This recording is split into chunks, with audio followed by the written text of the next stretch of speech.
morning, good afternoon, good evening, distinguished guests, colleagues, and partners. On behalf of the University of Ghana, Université Cheikh Anta Diop de Dakar, UCAD, and UNICEF, I'm delighted to welcome you all to the virtual launch of this important initiative, bundling food-based policies to improve food environments and nutritional outcomes for children and adolescents in West Africa. Thank you all for taking the time to join us today from across the region and beyond. Your presence reflects our shared commitment to advancing nutrition and strengthening food systems that better support the health and well-being of our children and adolescents. This project aims to generate evidence and promote integrated food-based policies that create healthier food environments where children live and learn across West Africa. So before we begin, I would like to first introduce myself. My name is Dr. Annette Mohe, and I will be your facilitator today for this engagement. Just to share a few housekeeping notes. Please note that this session is being recorded. There is simultaneous translation in French and English, so please select your preferred language from the interpretation menu. I would also like to ask the speakers we have today to please feel free to speak in either French or English, depending on what they are most comfortable with. We kindly ask all speakers to keep to their allocated time slots so we can stay on schedule. For any technical difficulties, please reach out to Ms. Selina Tobil, and her email is on the screen. Finally, we'd love to know who is with us today. So please feel free to introduce yourself in the chat by sharing your name, role, and country you're representing. Once again, welcome and thank you for joining us on this important milestone. To officially kick off today's launch, I'm delighted to welcome someone who has been a strong champion of research and collaboration in public health. Professor Kwesi Topi, the Dean of the School of Public Health at the University of Ghana. Professor Topi has been instrumental in driving the school's vision to advance evidence-based solutions to public health challenges across the region. We are honored to have him with us this morning. Professor Topi, you're most welcome, and the floor is yours for your opening remarks. All right. Thank you very much, Annette. And then good morning, good afternoon, good evening, everybody. Excellencies, distinguished colleagues from government and the regulatory community, partners from UNICEF, UCAD, Ecowas, and WAHO, members of the civil society, the media, ladies and gentlemen, and welcome to the launch of this very important project. It is a privilege for the school to co-lead the technical services of this project. We gather with a clear purpose to improve the food environments that shape the health, learning, and life chances of West African children and adolescents. Across our region, we see a triple burden, persistent gaps in undernutrition, at the same time rapid rise in ultra-processed, high sugar, high salt products. These are not abstract trends. They are daily realities for families and schools. Our task is to respond with policies that are coherent, proportionate, and effective. And then there is an African saying that says that a broom is strong when its sticks are bound together. This is the philosophy of this project. The project we launched today proceeds from a simple insight that no single measure is sufficient. Progress is made when several well-designed policies work together, reinforcing each other and aligned to a shared evidence base. This is what bundling means in practice. Front of pack nutrition labeling that people can read at a glance, responsible marketing standards that protect children, on air, online, and then around schools. Healthier public food procurement to institutions become anchor of better diets and fiscal policies that reward reformulation and healthier choices. We are very delighted at the University of Ghana School of Public Health to have been asked to convene and steward this collaboration. Leadership, in our view, is service, and we look forward to working together with all key actors, especially the relevant ministries and food regulatory authorities in the region. Our regional partners, that's Ecowas, WAHO, to ensure the regulatory, design, enforcement, and public communication move in step. This program is very ambitious, yet very, very pragmatic. It combines 3 strands. First, careful mapping of the policy landscape across the Ecowas region to understand what exists, where the gaps are, and how best we can close them. Second, deep hands-on support in selected countries, co-designing measures with regulators, finance and education sectors, as well as local stakeholders. Third, sustained communication and advocacy so that the reforms are understood, trusted, and defended against misinformation. This is really very important. Taken together, these strands create a pathway from evidence to action and from action to impact. Colleagues, we are very realistic about the complexity. Food systems are social, economic, and cultural, but complexity is not an excuse for doing nothing. With clear goals, honest measurement, and steady collaboration, it is possible to make healthier diets the easy, everyday choice. This is the spirit with which we, within the University of Ghana School of Public Health, entered this partnership. Rigorous in method, pragmatic in design, and committed to results. On behalf of the University of Ghana School of Public Health, I really want to thank all our partners for their trust, their resolve, and I'm really grateful to UNICEF for funding this. For our colleagues in UCAD and our regional authorities, we thank you for your partnership. I also acknowledge the role of the civil society and the media, whose scrutiny and engagement keep us accountable to the public we serve. It is now my pleasure to welcome you to this session, and I will leave you with the African proverb that says, when the spider's web unites, they can tie up a lion. Thank you very much and welcome. Thank you very much, Professor Topi, for those inspiring opening remarks and for setting the tone for today's discussion. Next, I'd like to welcome Professor Nicole Idoho Dosu, who is the head of Human Nutrition and the Food Research Laboratory at the Université Cheikh Anta Diop de Dakar, to share a few words on UCAD's role in this exciting initiative and what it means for regional collaboration. Professor Dosu, the floor is yours.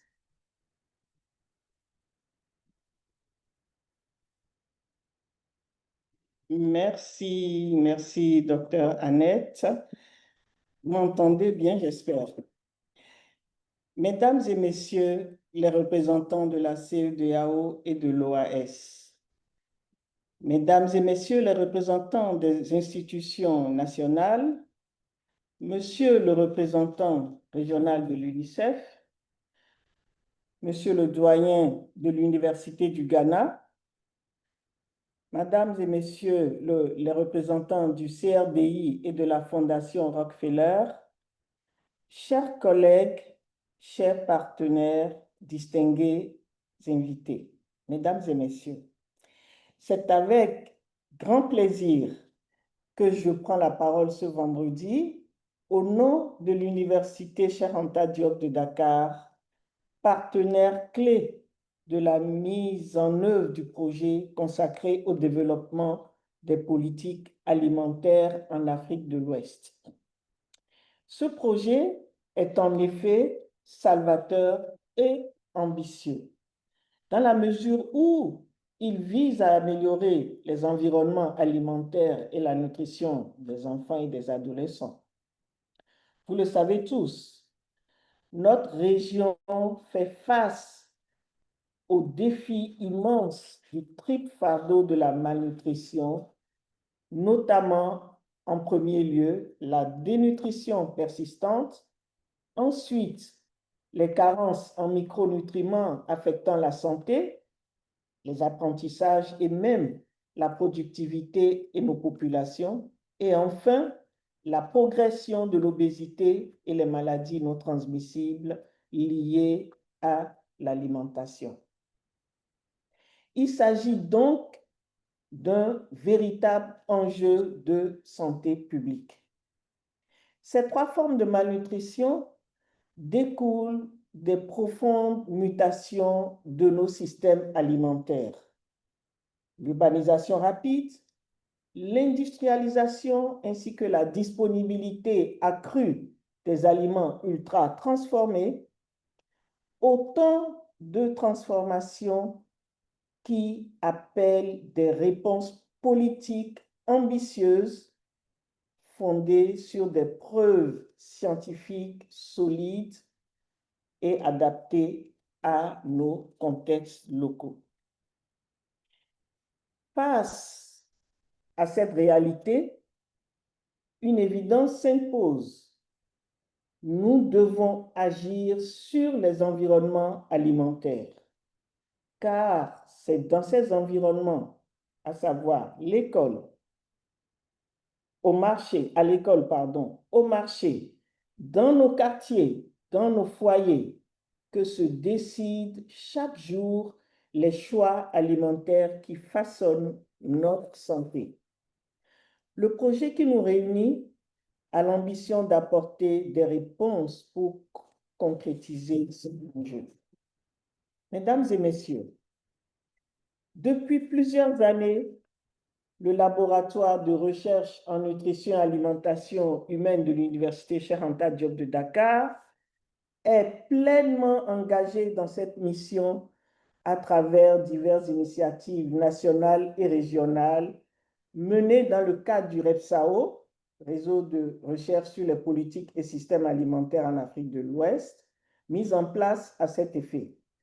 Parmi ces initiatives figure notamment le projet REPER, qui a pour ambition, entre autres, de développer un modèle de profil nutritionnel pour soutenir la restriction du marketing des aliments malsains auprès des enfants et des adolescents et de renforcer la politique d'alimentation scolaire.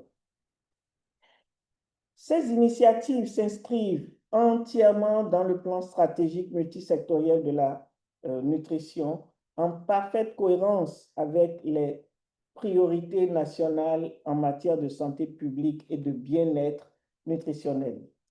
Notre rôle dans ce projet est à la fois scientifique, technique et stratégique.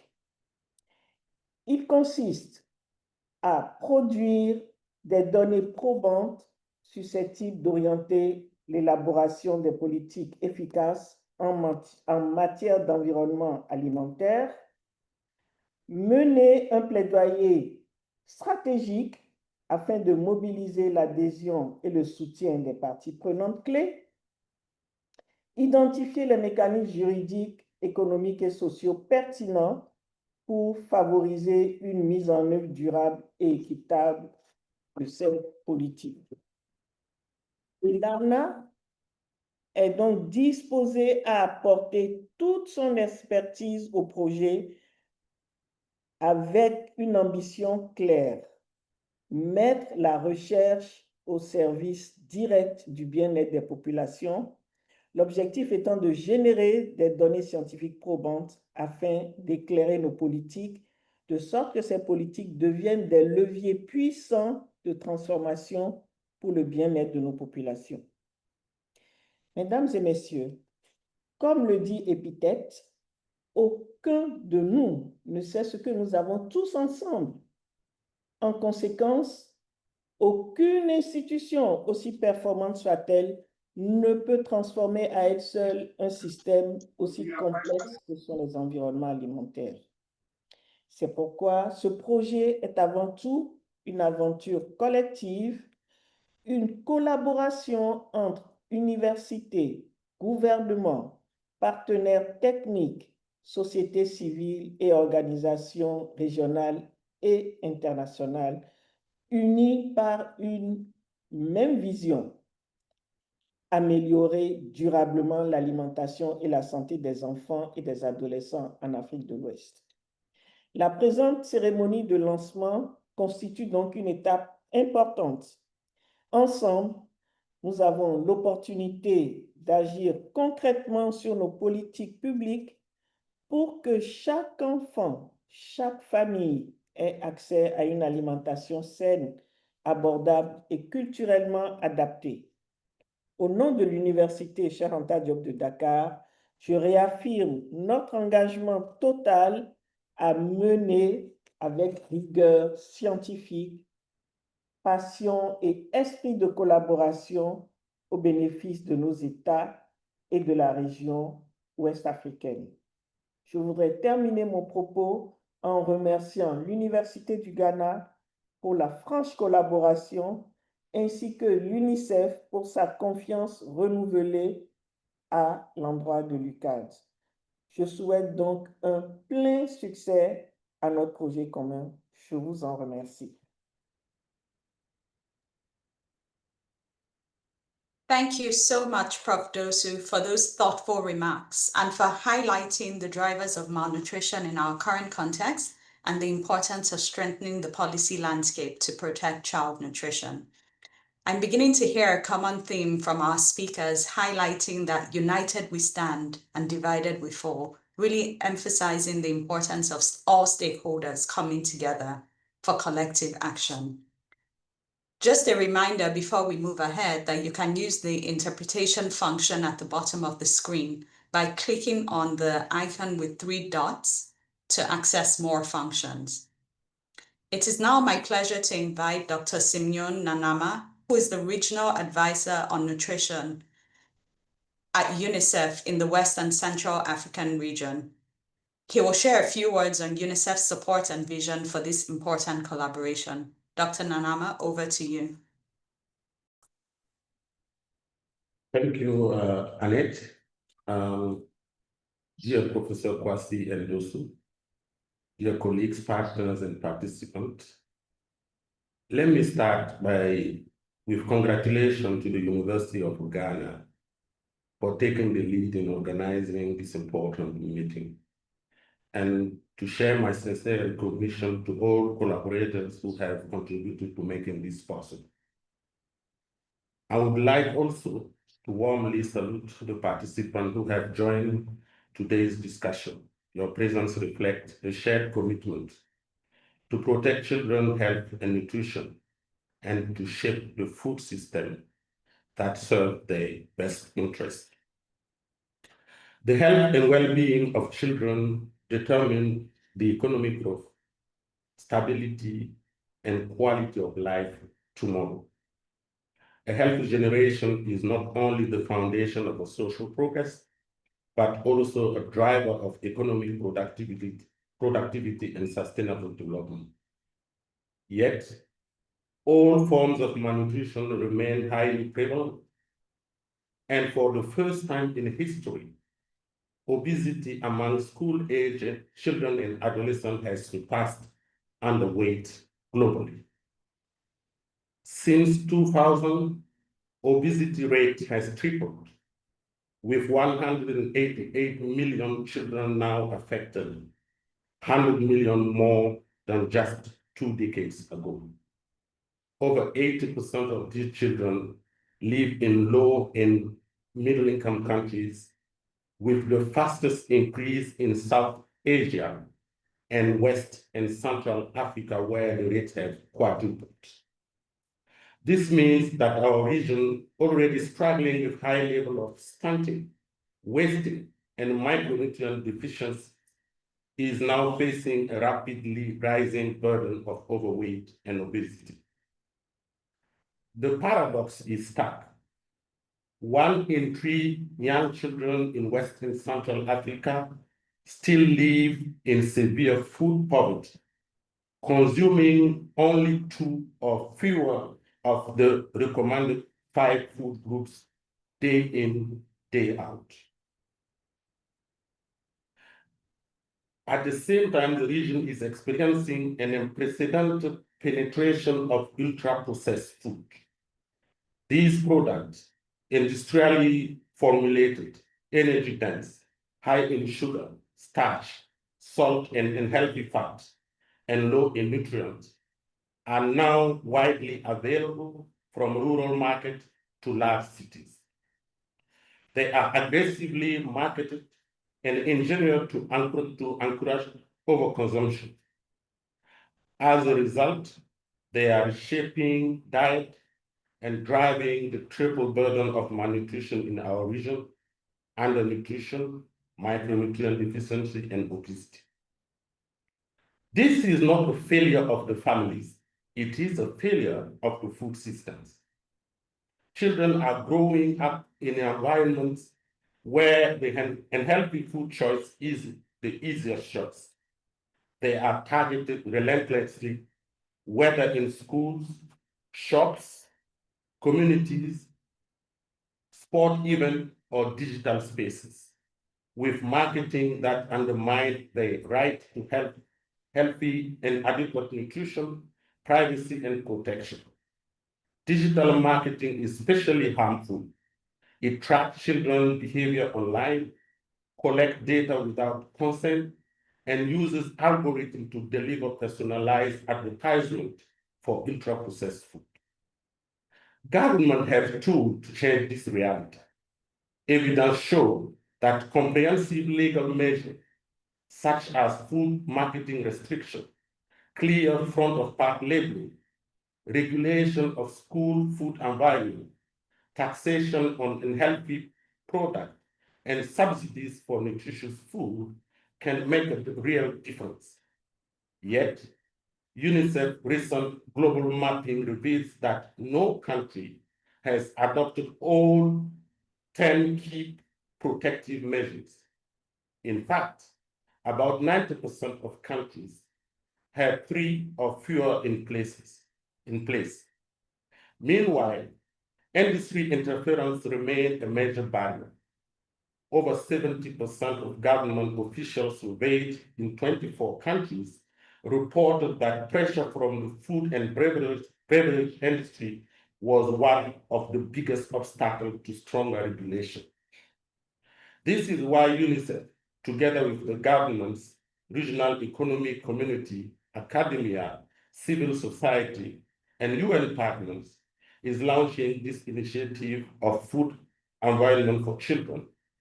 Its objectives are clear: to better understand the scale of the challenge, identify policy gaps, assess government readiness, and support the development of comprehensive framework that put children's rights and well-being ahead of commercial interests.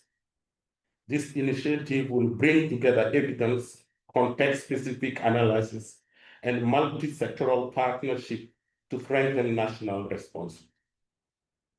The success of this initiative will depend on strong and principled partnership. Government, regional body, civil society, academia, and the UN must come together around one shared vision, ensuring that every child has access to safe, affordable, nutritious food, and grow up in an environment that supports, not undermine, their health. On behalf of UNICEF, I reaffirm our commitment to work with all of you to protect children from harmful food environment and to promote healthier and more sustainable diet. Thank you. Thank you very much, Dr. Nanama, for those thoughtful remarks. We'll now move to the next segment of our program and listen to solidarity messages from our distinguished partners and collaborators. We are truly grateful to have representatives from key regional and global partners with us today, and we appreciate the time you have taken to join this important lunch. I'll now invite our first speaker, Mr. Kosi Midaye, who is a conformity assessment expert under the West Africa Competitiveness Program at Ecowas. Mr. Midaye, you have the floor. Thank you very much, Annette, Professor Kwasi, and Professor Dosu, Dr. Nanama, Excellencies, distinguished colleagues, partners, ladies and gentlemen. On behalf of the ECOWAS Commission, I would like to thank University of Ghana and University Cheikh Anta Diop of Dakar for assembling this coalition for healthier food environment and for African children. I take this opportunity to thank our partners, UNICEF, for the effective collaboration. This is what integration looks like: aligning standards, incentives, and accountabilities across borders. As you may know, across our markets, ultra-processed food have become highly visible and aggressively promoted, while nutrient needs remain unmet for many families. ECOWAS has already moved on complementary fronts, advancing harmonized fortification standards through the ECOWAS Standard Harmonization Model, ECOSHAM, for iodized salt, fortified oil, and wheat flour, and developing regional certification schemes to improve quality and enforcement. These are building blocks for healthier regional trade.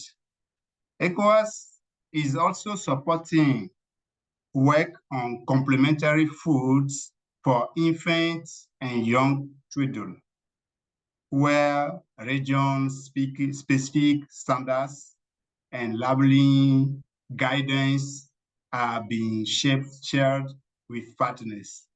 So the first food on a child plate support growth, not exceed sugar and salt.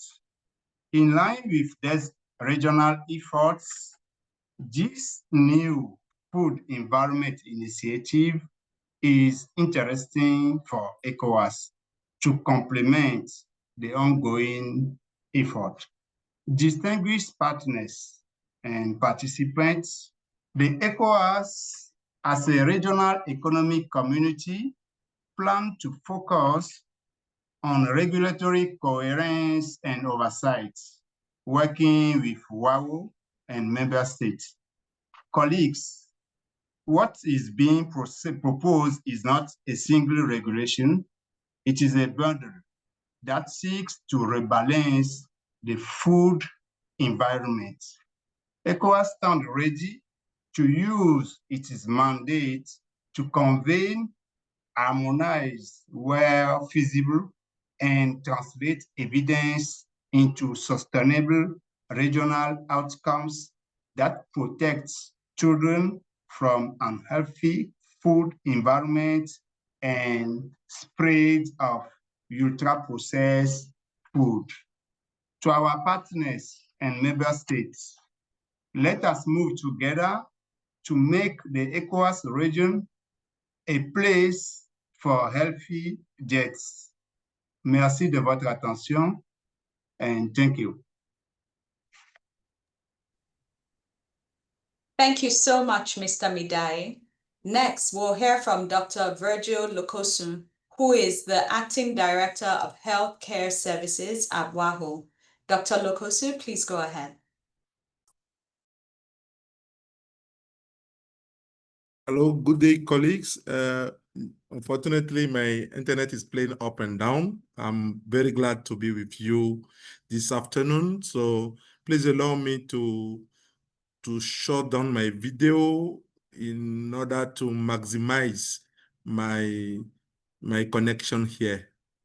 So with all protocol observed, let me appreciate distinguished colleagues, partners attending this platform today, and say on behalf of the Director General of the West African Health Organization that I'm very pleased to bring a message of solidarity to this project launch event. Indeed, the project we are launching today is coming at a critical time for West Africa. I want to appreciate all speakers before me raising the issue of the burden of malnutrition, the complexity of rapid urbanizations, and increasing consequences coming from that, including the ultra-processed foods challenges we are facing in this region. And this project, this initiative is really timely. Timely because it will permit us to transform food environments to have the healthy choice becoming the easy choice for all West Africans. As usual, WAHU, your organizations, as the specialized health institution of Ecowas, will stand ready to play its part. We will work with member states to harmonize regional nutrition policies. We will continue supporting national implementations of nutrition plans and promote accountability through shared indicators and mutual learning. WAHO always will continue committing itself in providing regional leadership and supporting all these initiatives to permit our member states to come stronger with tangible results for West African children and adolescents. Today's event is not an end for us. It's a step forward, a beginning.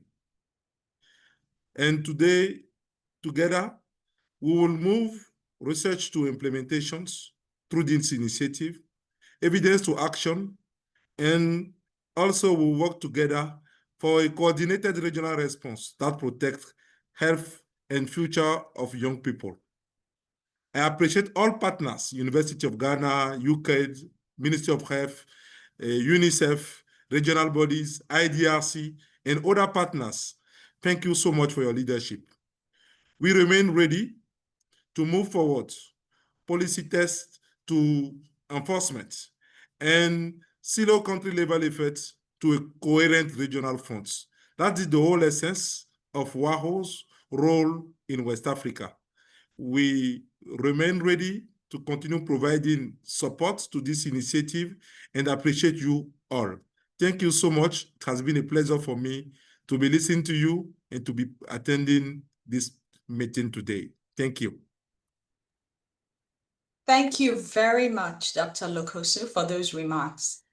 We'll now hear from the Chief Executive Officer of the Food and Drugs Authority of Ghana, Professor Kwabena Frimpong Manso Opuni, or his representative, please. Thank you very much. Thank you very much.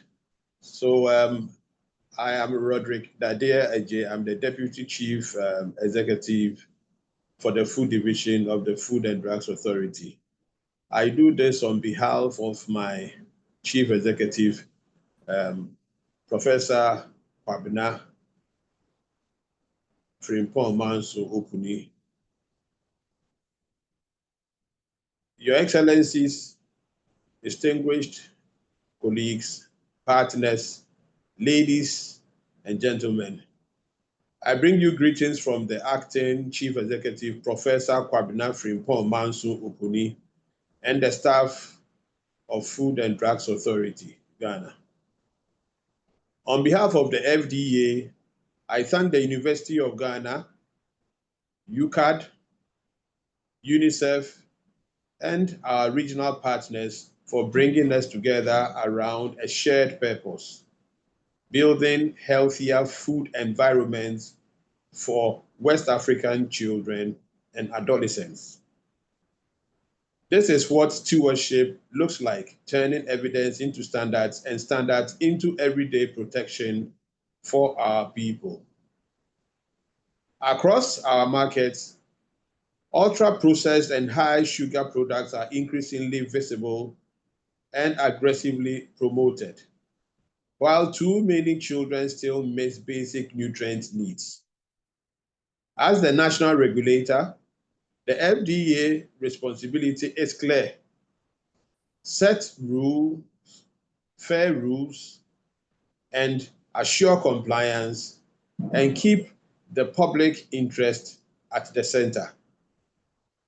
In recent years, we have strengthened food safety oversight, intensified market surveillance, and tightened food labeling and advertisement guidelines as part of efforts to help sanitize Ghana's environment.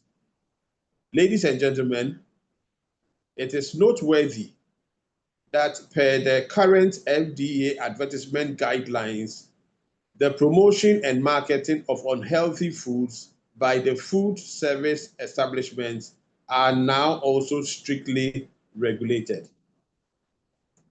Today's food challenges and landscape of diet-related diseases in West Africa demands that we move further and faster together. Ghana's policy direction is already shifting towards a bundle of mutually reinforcing measures. The FDA has therefore now been working closely with the University of Ghana, the Ministry of Health, and other agencies and civil society organizations to advance this as part of the Healthier Diets for Healthy Lives, that's the HD4HL project. Ghana now has draft policies on front of pack nutrition labeling that is simple, visible, and grounded in a nutrient profiling system suitable for our context. Restrictions on the promotion and marketing of unhealthy foods to and around children, including digital spaces. Standards for healthier public food procurement, so schools and public institutions become anchors of better diets. Fiscal policy that expands the tax net beyond sugar drinks as part of our proposed food-related fiscal policy for the promotion of healthy diets. Ladies and gentlemen, this new project complements that direction, this time at the sub-regional level. It recognizes that no single regulation will fix the food environment. It is the bundle well designed, well enforced, and well communicated that shifts norms. As we have done with the Ghana initiative, the FDA can contribute to this new project in at least two concrete ways. One, regulatory design and coherence, that's aligning labeling and advertising guidelines with a clear nutrient profiling foundation. And two, enforcement and market surveillance, that is smarter inspections, strengthened laboratory capacity, and active monitoring of digital advertising. Regionally, we will continue to collaborate through Ecowas and WAHO, harmonizing where feasible, sharing surveillance intelligence, and supporting mutual recognition mechanisms that uphold safety and nutrition while facilitating fair trade. A child in Aflao or Elubo deserves the same protection as a child in Accra. Colleagues, Protecting children from unhealthy food environment is not anti-business. It is pro-health, pro-innovation, and pro-future. Clear rules create a level playing field for companies investing in better products. Strong enforcement protection responsible actors from being undercut by the irresponsible. To our partners and member states, the FDA stands ready to do its part to convene, to regulate, and to enforce so that healthier choices become the easier option, the easier choice in every home, school, and any other space in Ghana.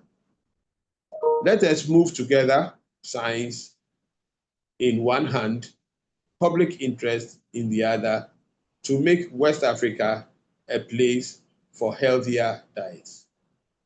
Thank you very much. Thank you so much, Dr. Dadeaje. And I would now like to invite Mr. Greg Halen from the IDRC Canada to take the floor.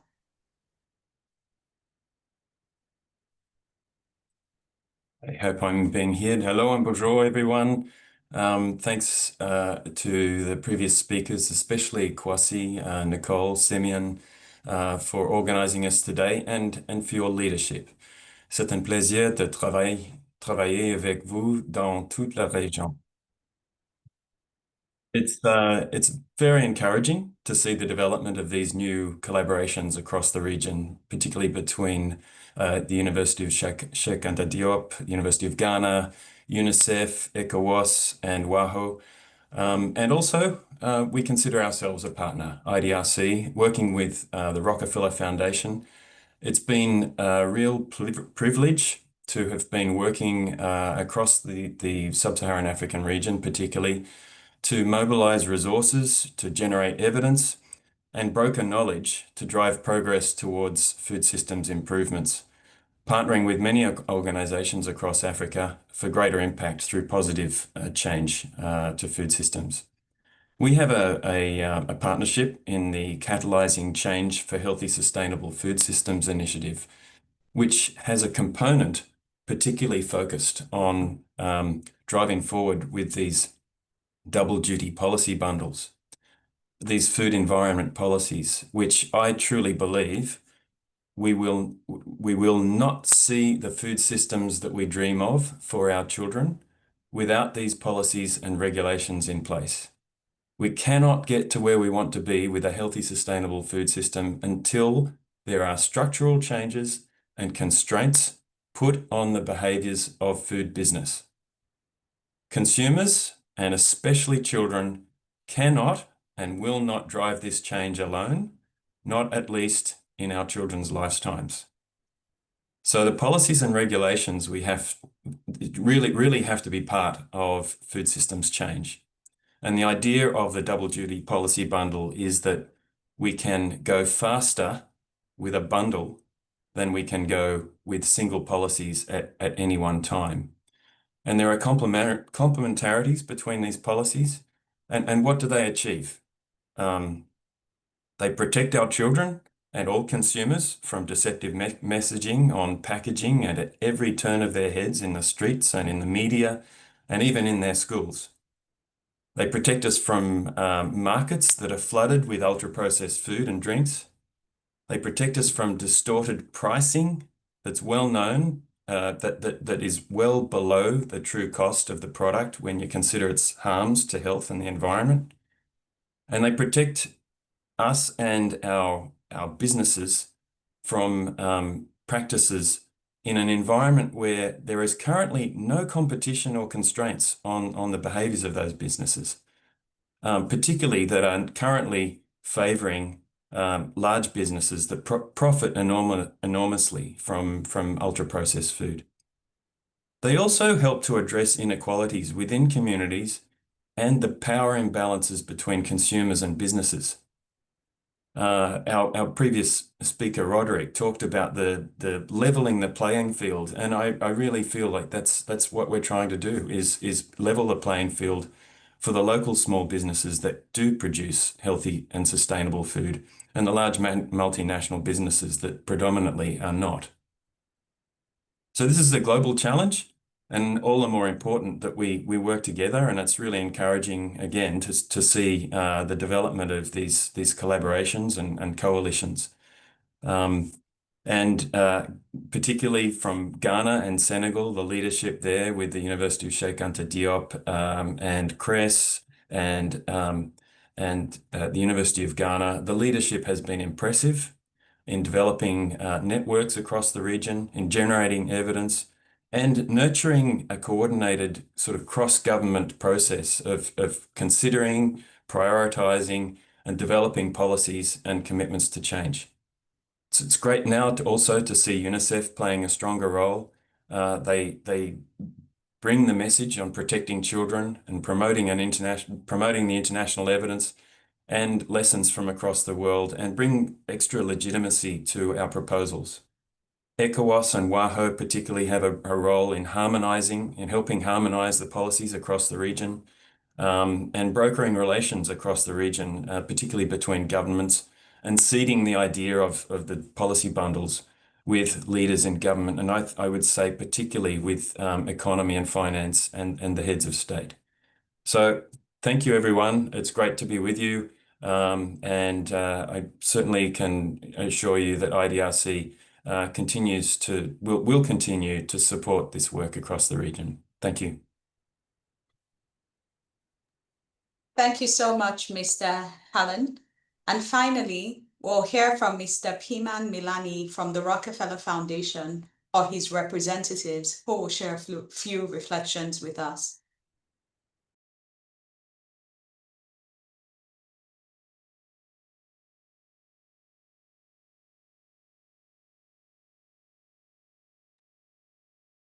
If they are not on the call, we'll now take a moment to hear from someone who has been a true global advocate for children's health and nutrition.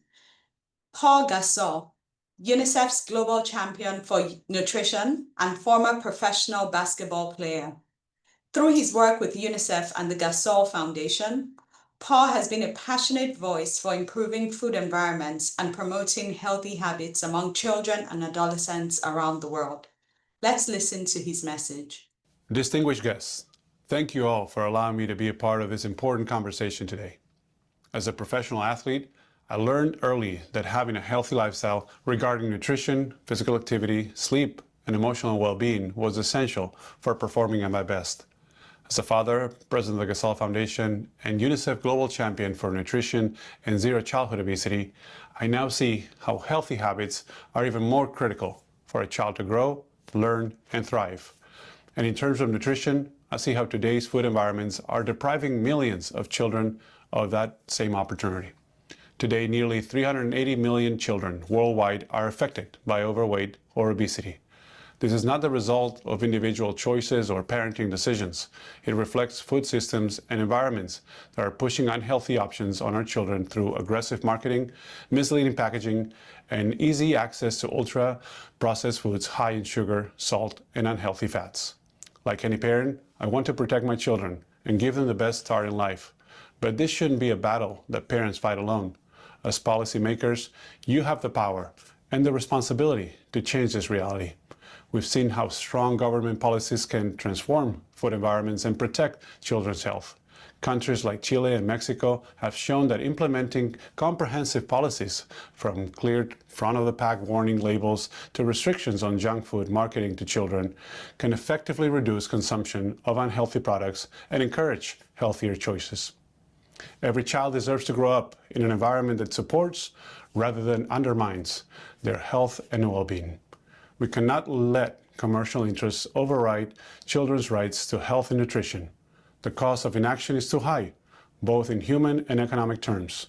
Current projections suggest that by 2060, the economic impact of obesity could reach 3.6% of GDP in some countries. But we know that preventing obesity is possible when governments take decisive action. As a father and advocate for children's rights, I urge you to be bold in implementing, defending evidence-based policies that put children's health first. Future generations, including our own children, are counting on your leadership to transform food environments and ensure every child can reach their full potential. Thank you. Many thanks to Paul Gasol for that really inspiring message and for his continued advocacy for children's health and nutrition around the world. We'll now turn our attention to the main reason we're all here today, to learn more about the project itself. Hence, it's my pleasure to invite Professor Amos La from the University of Ghana, who serves as the technical project lead, to walk us through the project's objectives and share more about share an overview about its approach. While you listen to Professor La, please feel free to note down any questions or drop them in the chat, as we'll take a few questions afterwards. Over to you, Professor La. Thank you very much, Annette, for your kind introduction. If you're able to hear me, okay. My job here is to introduce the project that has brought us all here together. But before I introduce the project, I was hoping to introduce to you the challenges that the project, aims to address. However, having listened to the distinguished, speakers who have spoken before me, please permit me to skip some of those introductory framing slides as I present. I'm doing this presentation on behalf of my co-lead, Professor Adam Adio from University in Dakar, codenamed here UCAD. So the presentation would cover some of the nutrition and food challenges of West Africa that is motivating this project. And then some of the tools in our toolbox that we believe, once deployed, could address the problem. I will take a minute or less to show you a story of progress with respect to some of the baby steps Ghana is taking in this direction. And then I'll present the project, objectives and the work packages. As I noted earlier, these statistics have been eloquently presented by previous speakers, but some of them are worth repeating. And we know globally the burden of malnutrition, especially among children, remains a triple or even multiple burden. We see over 150 million children are stunted globally. More than 40 million are wasted, and nearly 36 million are overweight, underscoring the urgent need for integrated actions, not even just nationally, but regionally. After a decade of declines in stunting problems, and there's a worrying trend that has been observed, and this data is from the joint estimate that UNICEF, the World Bank, and other partners have produced.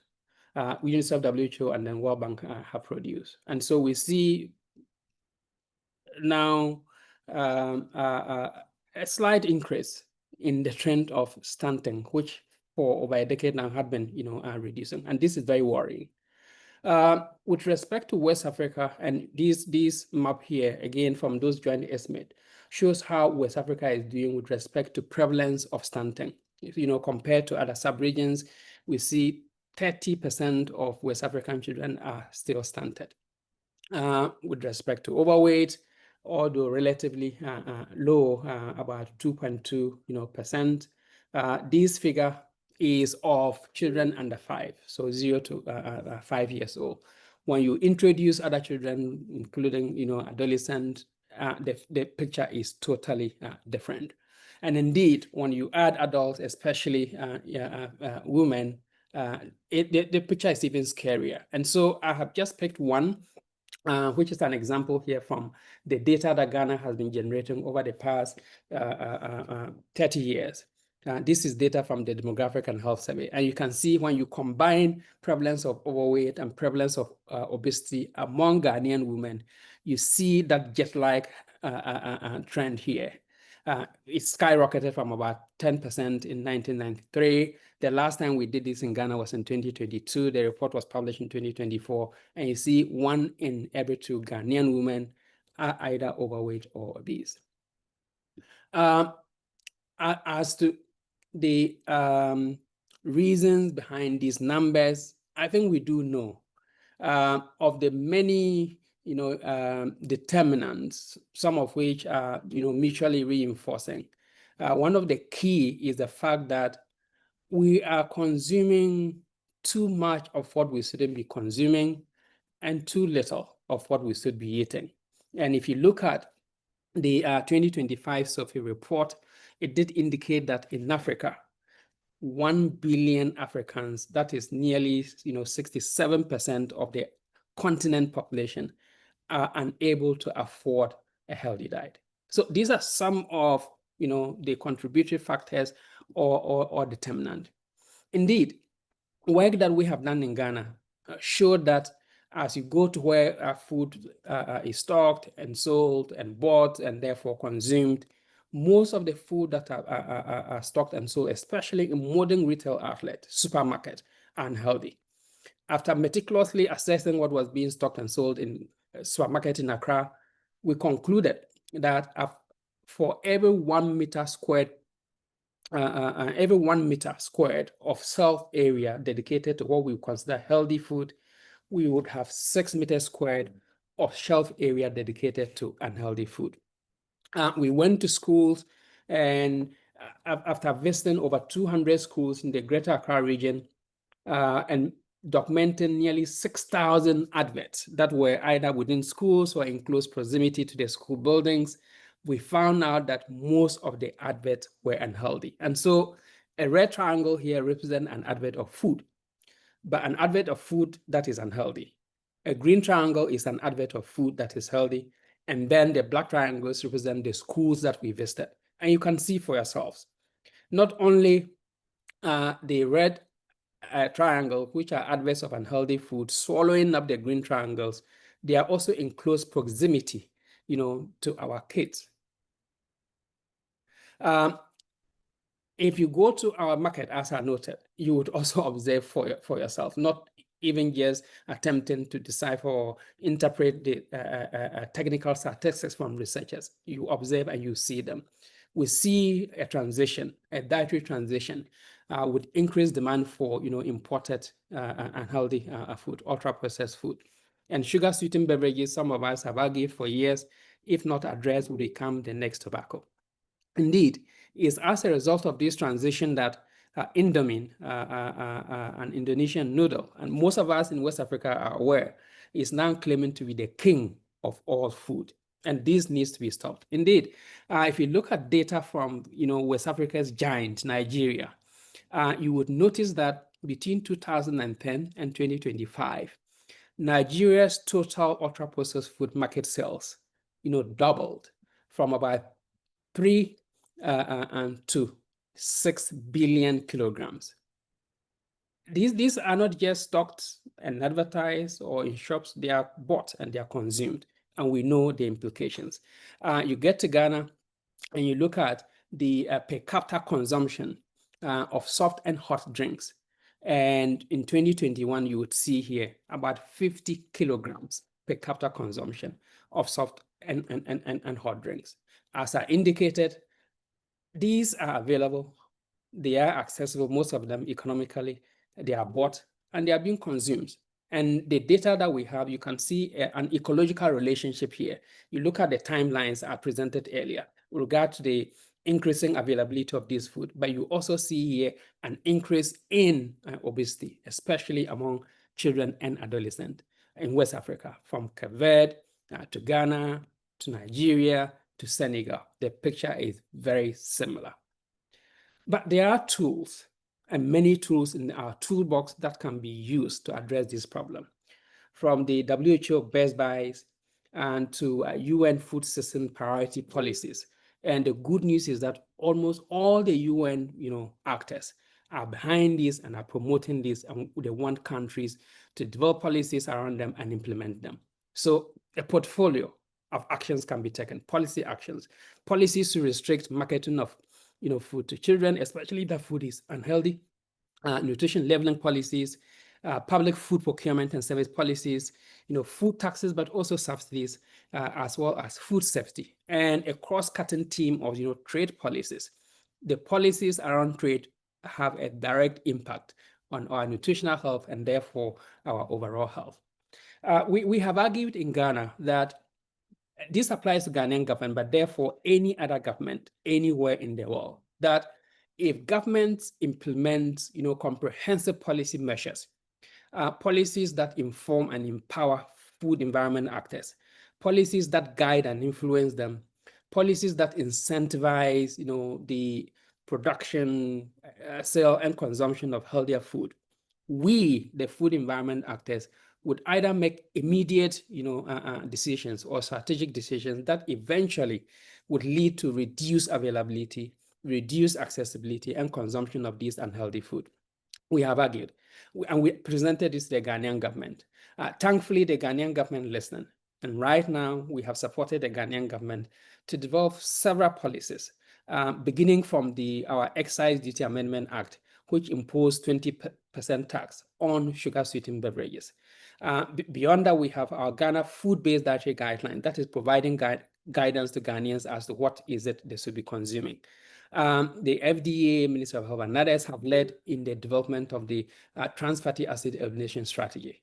And the FDA rep today referred to the HD4H Health Project, the Healthier Diet for Healthy Lives project, which has supported the Ghanaian government to develop 4 food-based policies.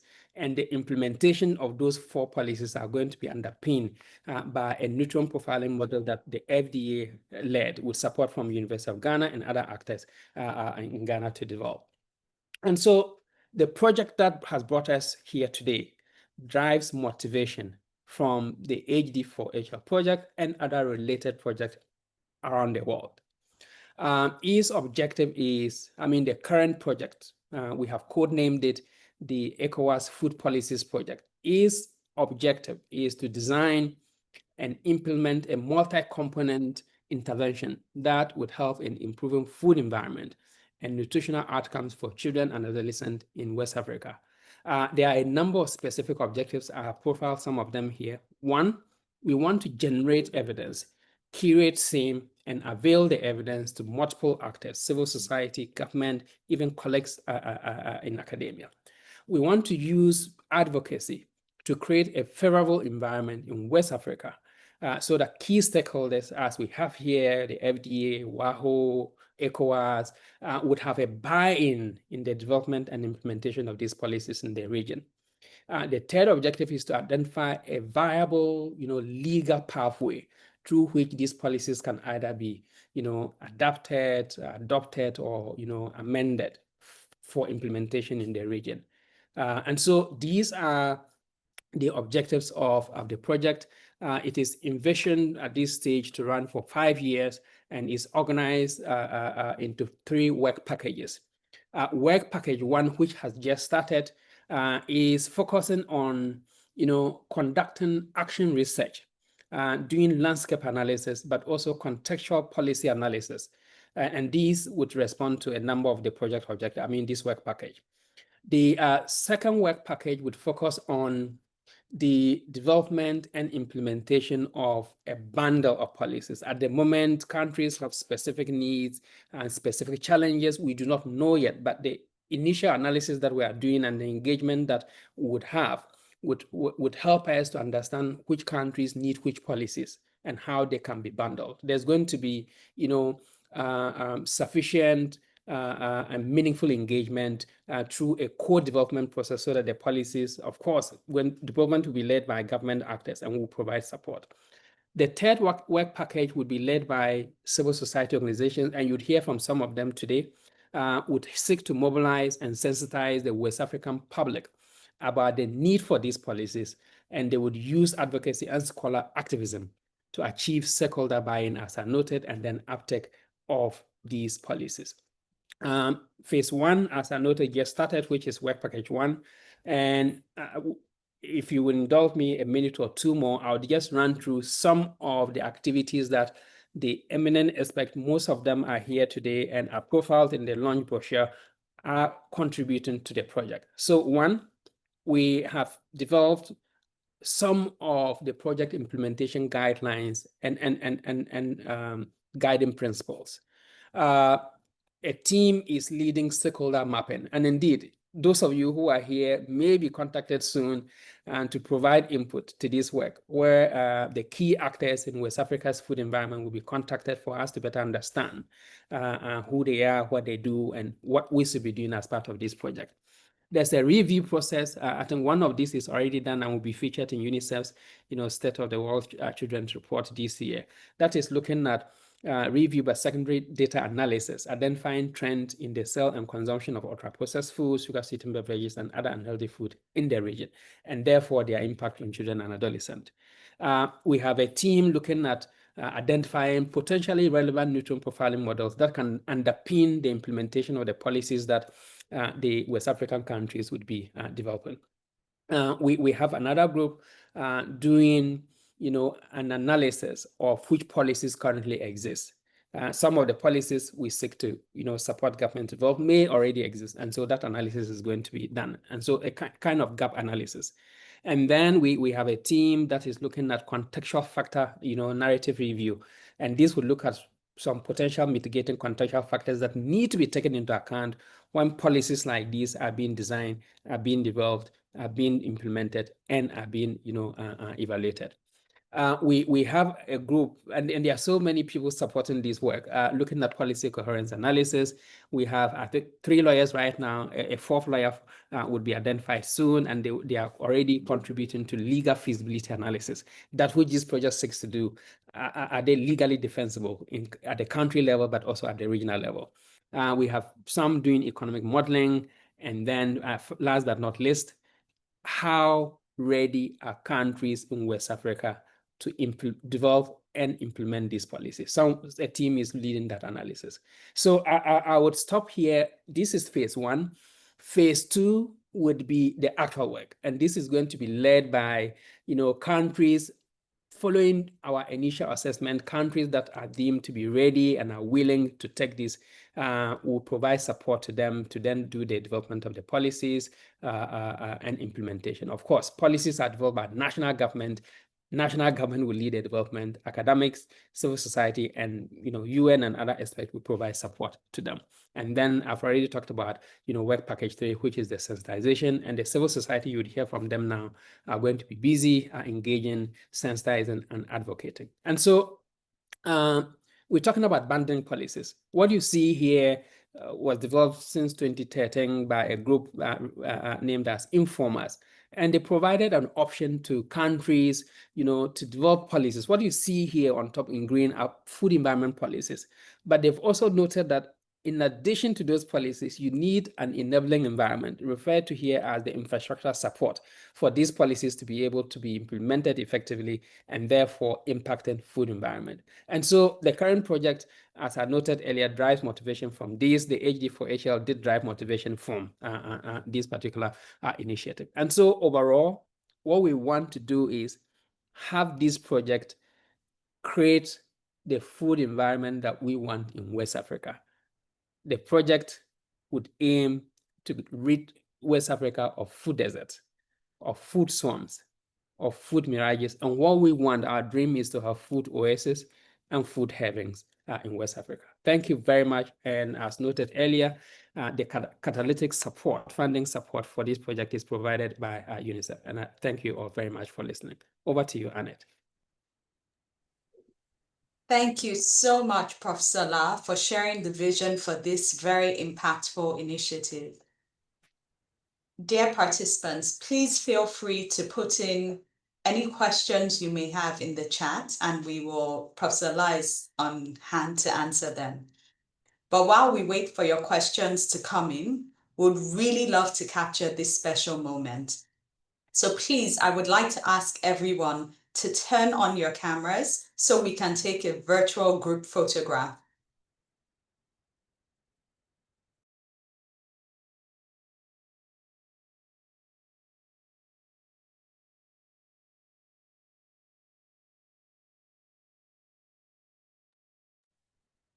I'll ask my I'm not colleagues sure how it's done.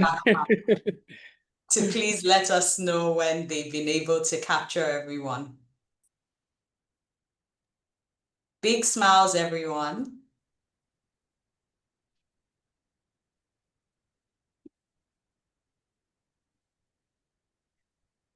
Are we good? Colleagues taking the photo?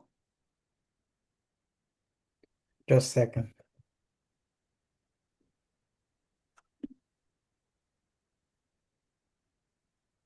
Go for another round.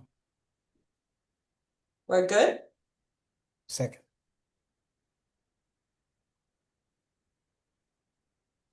Yeah, we manage. Good. Great. Thank you very much, colleagues.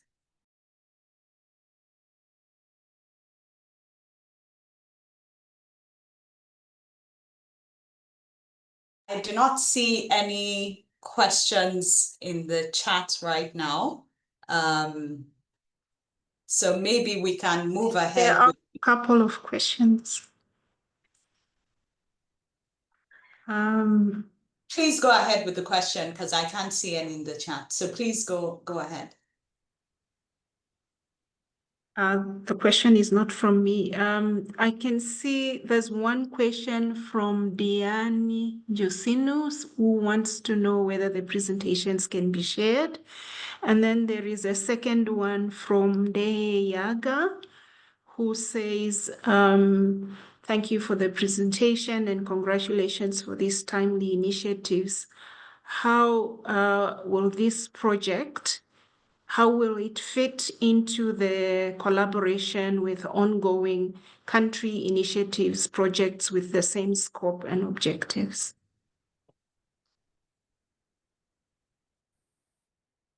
Professor Lau, over to you.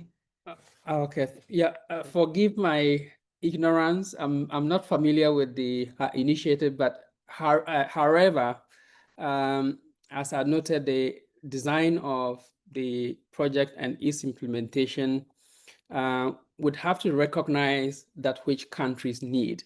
And so if there are already existing initiatives in the West African countries, Ecowas countries, that relate to these, there has to be a deliberate, synchronization, harmonization, such that there are no duplication of effort, but synergy.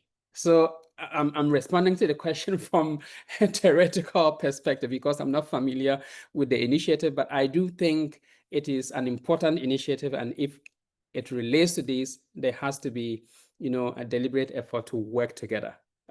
Leadership of the project when it comes to the actual implementation of the project is going to be led by respective countries and then the regional bodies, ECOWAS, WAHO. The academics who are leading today, as you see them, are only providing technical services. Thank you. Thank you so much, Professor La. Another question has come in from Ndie Yaga, who is asking, in addition to all planned analysis to be conducted, does the ECOWAS project plan to conduct a country's capacity assessment to identify and fill existing gaps in terms of policies? Yes, excellent question. Excellent question. The work stream that focuses on readiness to act has a component. And so some of the approaches for assessing, and I see my colleague here has raised her hand, Professor Diop. So feel free as soon as I'm done to come in. And so the readiness to act analysis would assess which gaps exist of multiple stakeholders, and on the basis of those gaps, some suggestions or recommendations of capacity building, if there's a need to build capacity or strengthen capacity, that would be done. But it's a very, very important question. Thank you.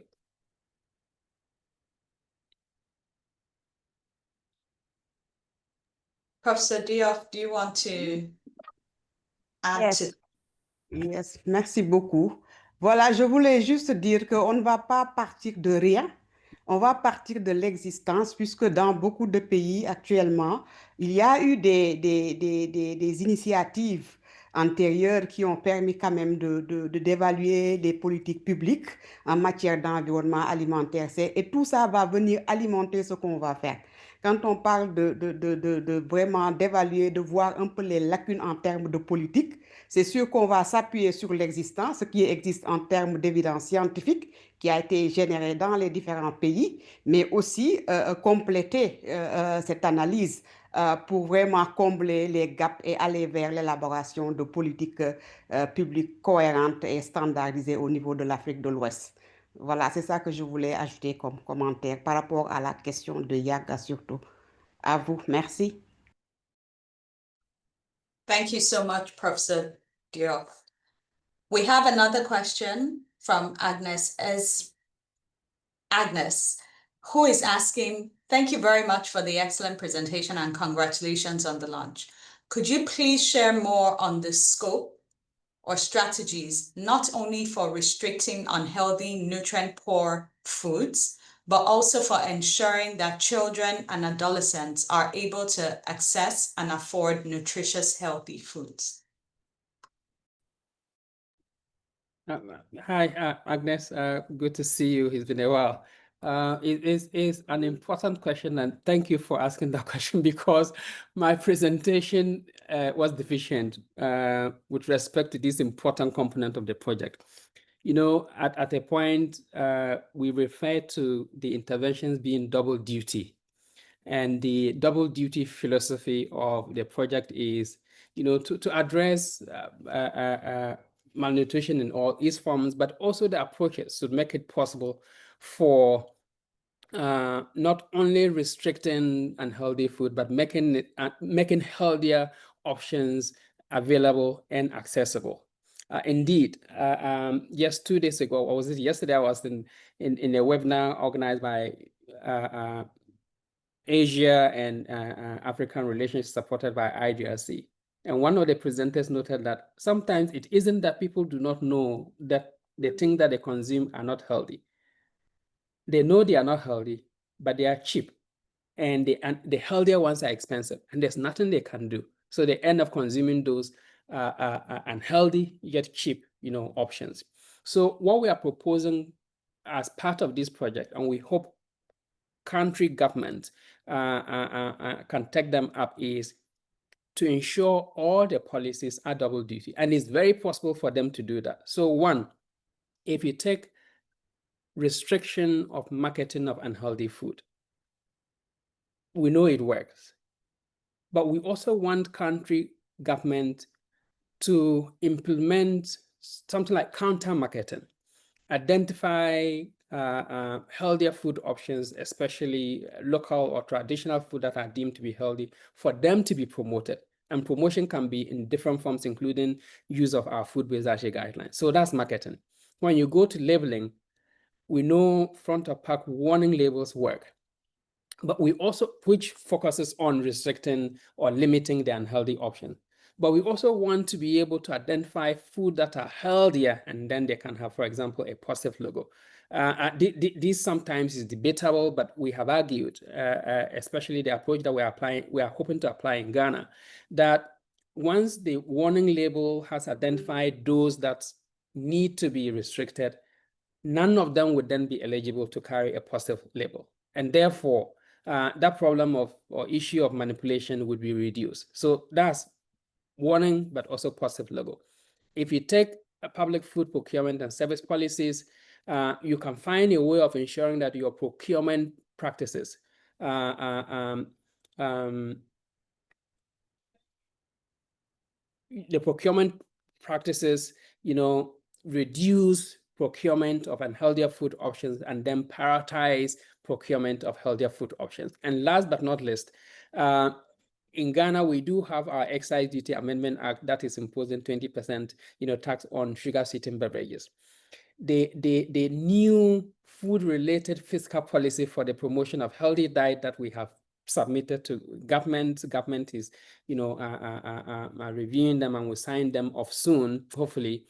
We have taxes, but we also have, you know, a proposal for very targeted subsidies, especially subsidies linked to food that are being procured for our school feeding programs, subsidies for food that are being procured for government institutions, in hospitals, and so on and so forth. So I think that is one of the ways to ensure that these policies are not only just focusing on restricting unhealthy food, but also creating demand for healthier food options. But it's a very, very important, question, and it's an important consideration that a project like this should not, lose sight of. Thank you very much, Agnes. Thank you for that question, Agnes. We'll take the last question from Greg, who is asking in relation to Agnes' question, what opportunities do you see to form alliances with those who are concerned with leveling the playing field for healthy food businesses? This will be our last question, and we'll move ahead to the next segment. But colleagues, if you have more questions, please keep them in the chat and we will respond to you after the meeting. Okay. Again, just invoking our baby steps, the Ghana's baby steps in getting this done. We are not there yet, but we have a number of lessons that, can be shared. And we have learned that these things work better when you have coalitions or even coalition of coalitions.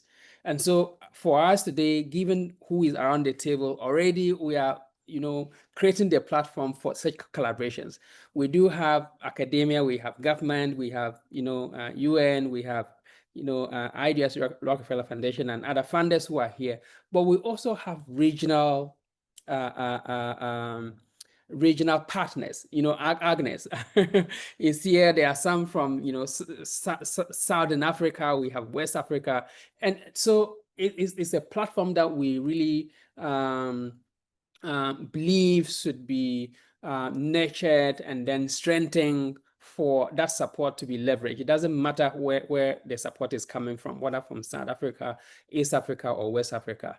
Given that they are allies and they want to improve food environment, and again, it doesn't matter whether West Africa or South Africa, once you are ready to contribute to improving food environment, you are very welcome. Thank you very much, and over to you, Annette.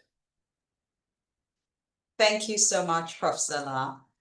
It's now time to listen to the keynote address, and it is my pleasure to welcome the Director General's representative to Ethiopia for the International Livestock Research Institute and the SIGAR country convener for Ethiopia. She's a leading voice in food systems transformation, having played key roles in the UN Food Systems Summit and as a founding member of the Coalition of Action for Healthy Diets from Sustainable Food Systems for Children and All. She also served as a regional director for SIGAR East and Southern Africa and president of the African Nutrition Society. With her deep experience linking science, policy, and action, we're in for an inspiring and thought-provoking address.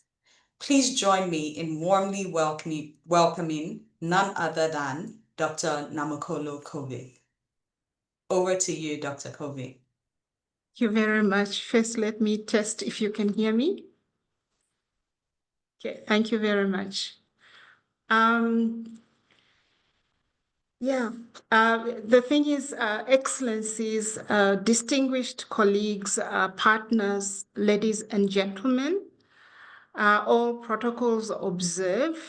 Let me say good morning, good afternoon, good night, depending on where you have joined this event from. It is really quite a privilege for me to join you for this launch on bundling food-based policies to improve food environments and nutritional outcomes for children and adolescents in West Africa. As we have heard, it's really quite timely. I want to thank the University of Ghana, UCAD, UNICEF, Ecowas, WAHO, national regulators, including FDA in Ghana, for this partnership. But I also want to thank IDRC and the Rockefeller Foundation for all of the support that they are giving to food environment work across the African continent. Across Africa, We face a triple burden of malnutrition, as you have heard: undernutrition, micronutrient deficiencies, and rising overweight and obesity. There isn't a single African country that is not experience a trajectory upwards of overweight and obesity. This is not simply about personal choices. We know that our food environments, the physical, economic, and social spaces that shape what we eat, too often make an unhealthy choice the easier to aspire for and to make. The problem is therefore systemic and must be responded to systemically as well. This is why such a project as you are launching now is very important, because what it does is it requires us to bring together multiple reinforcing measures that are not just smart, but that will be transformative. The question is, why do we need bundling of policies? We know that single interventions can help, but policy bundles can take us further and create additional synergies that can generate much greater momentum. When labeling, marketing restrictions, procurement, and fiscal policies work together, it is possible to shift food environments with greater impact and momentum in a positive direction. Policy bundles can make healthier choices easier, more affordable, and more culturally relevant. Information without proper standards can simply confuse us. But if we have standards without enforcement mechanisms in place, it makes these standards virtually useless. If we set out to enforce standards without incentives, progress becomes limited. And we provide incentives without equity. If we do that, we do not safeguard the risk of excluding many from the potential benefits. It is therefore critical that you have multiple policy perspectives from all these angles. This implies that a well-designed policy bundle that aligns with these elements to protect everyone, including our most vulnerable, especially children and adolescents, are very important. The second question then we should ask is, what should we bundle? 4 helpful pillars stand out, and some of these have already been mentioned in the presentation on the Ghana experience. First, nutrient profiling should be a foundation. Front of pack labels, marketing restrictions depend on how foods are classified. We need systems that are evidence-based, feasible, and regionally consistent. Second, protecting children. Children deserve the highest level of protection. And that means clear labels, marketing restrictions in and around schools and across media, and healthy school meals. Public procurement in this context is also a powerful lever to drive change because of the sheer volumes that make a great business incentive in public procurements. These measures don't just protect, they shape the taste preferences of children, and taste, as we know, is an acquired characteristic, such that what children are exposed to becomes what they crave for. So if we do right, by our children in school, in their school environments, we will do right for the nutrition and health of our population at large. The third is aligning incentives. Fiscal policies that discourage unhealthy options and create space for nutrition-positive investments are important. But equity must be central. We need to protect staples and a diverse food basket to ensure affordability and also support low and income households to be able to afford healthy diets. The fourth is measurement and transparency. We need to build monitoring into these policy bundles from the very start. Some examples are public dashboards that are a great way to turn data into trust and help us adopt policies as markets evolve. I want now to turn to the idea of regional integration, which gives me much pleasure to realize that Ecowas is very intricately involved in this project. West Africa's markets are interconnected. A child in Lome, Tamale, or St. Louis deserves comparable protections.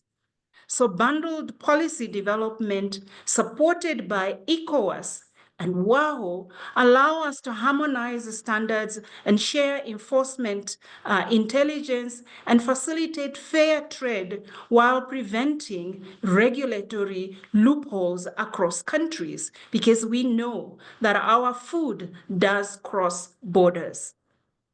In time, this regional perspective must extend. It must extend to the entire continent. And for this, we could leverage the Africa Continental Free Trade Area. We need shared responsibility. Governments must set fair rules and enforce them. Parliaments and courts must provide legal anchors. Industry must innovate and comply to ensure that we keep healthy choices possible. Researchers must generate evidence and evaluate impacts to also help us redirect progress when we go astray. Civil society, parents, and youth can advocate to ensure policies reflect our lived realities. In all this, equity must be at the center. A game-changing policy bundle must, of course, work for all children, urban and rural, rich and poor, girls and boys, and even those in fragile settings. That means culturally appropriate guidance, affordability strategies, and support for small enterprises through phased timelines and reformulation assistance. Let me conclude with a call to action. The triple burden of malnutrition is not inevitable. It is the result of how our current food systems and food environments are structured. But these can change if, as a collective, we commit to the following actions. 1, put in place country-owned policy bundles anchored in nutrient profiling. Second, ensure child protection across marketing, labeling, and school feeding. Third, adopt fiscal procurement policies aligned with healthy eating and equity. 4, invest adequately in measurement and transparency. And 5, structure regional and ultimately continental platform to accelerate and harmonize progress. If we move together, as I have heard already others saying, in one hand, that if we have evidence in one hand, the public interest in the other, bundled food policy interventions can be game changers that turn healthy diets from just an aspiration to a reality for all Africa's children and adolescents. In the words of Nelson Mandela, history will judge us by the difference we make in the everyday lives of our children. In accordance to this, with Tata Mandela's words, the launch that has brought us together today is poised to help us be better for our children and adolescents.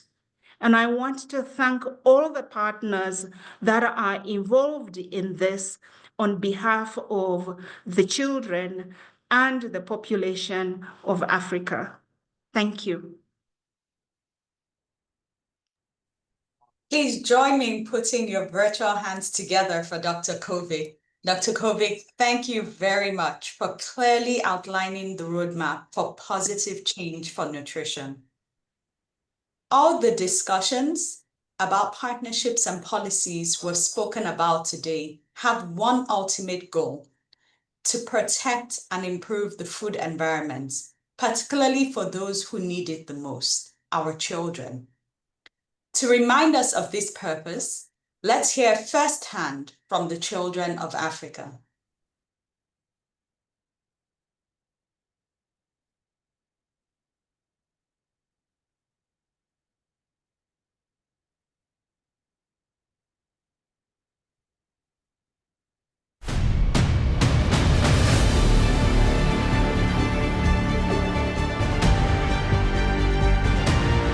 Dear Big Food, your manipulative marketing tactics might be driving sales, but they're also driving a serious health crisis. Non-communicable diseases are the global leading cause of death. They are also destroying the mental wellness and physical wellness of our future leaders. The right to food is the right to dignity, and dignified children are the future of this country. Big food companies should prioritize the health of children over profits by refraining from targeted marketing in schools. Base your market research on our health and prioritize our health in your product development. We see what you're doing. We're not just passive consumers. All we demand is accountability, transparency, and honesty.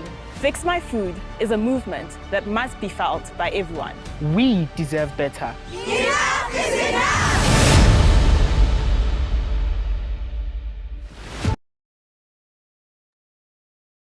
Enough is enough. You heard them, I heard them, and now it's time for us to act. Enough is enough. Let's ensure our children live in protected food environments. Dr. Kovic, just before we let you go, I would like to invite you back to declare the project officially launched. Over to you, Dr. Kovic. Thank you very much. I think for me to say it's a pleasure to declare this project officially launched is, I mean, it's coming from the heart because I really like the approach that is being taken. So I am very happy and congratulations. I hereby, on behalf of the grandchildren and all the generations to come, declare the project launched.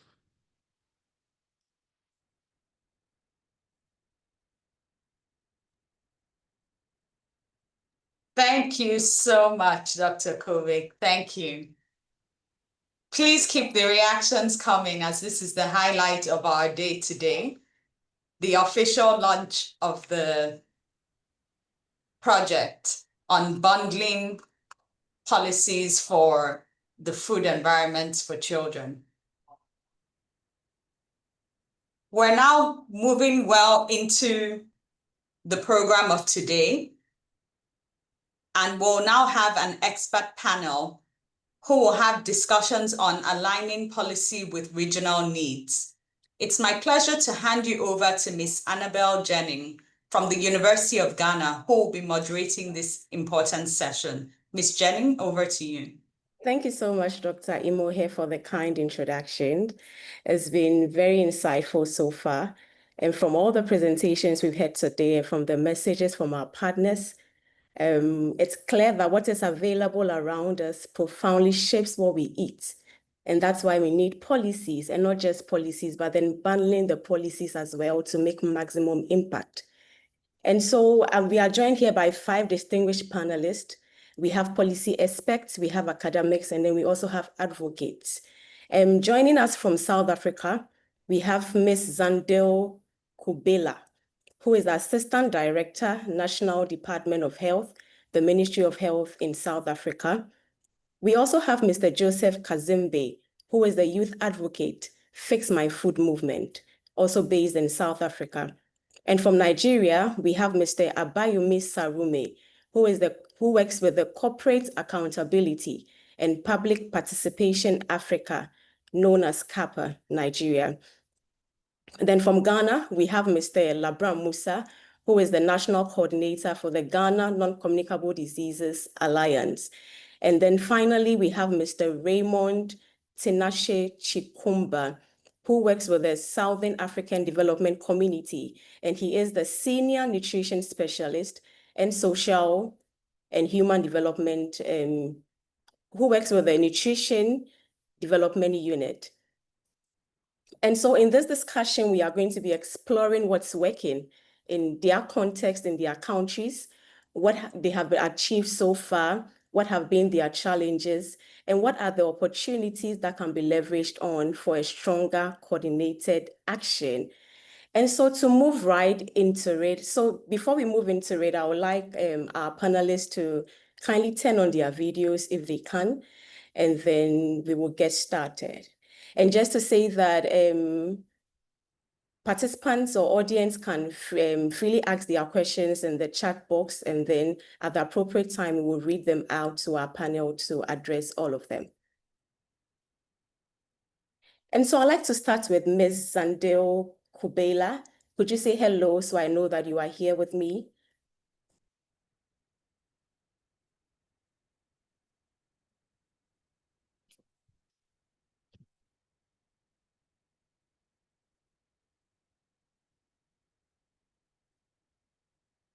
You were speaking, but we can't hear you. Annette, could you please? Oh, thank you. Can you hear me now? I think I was muted.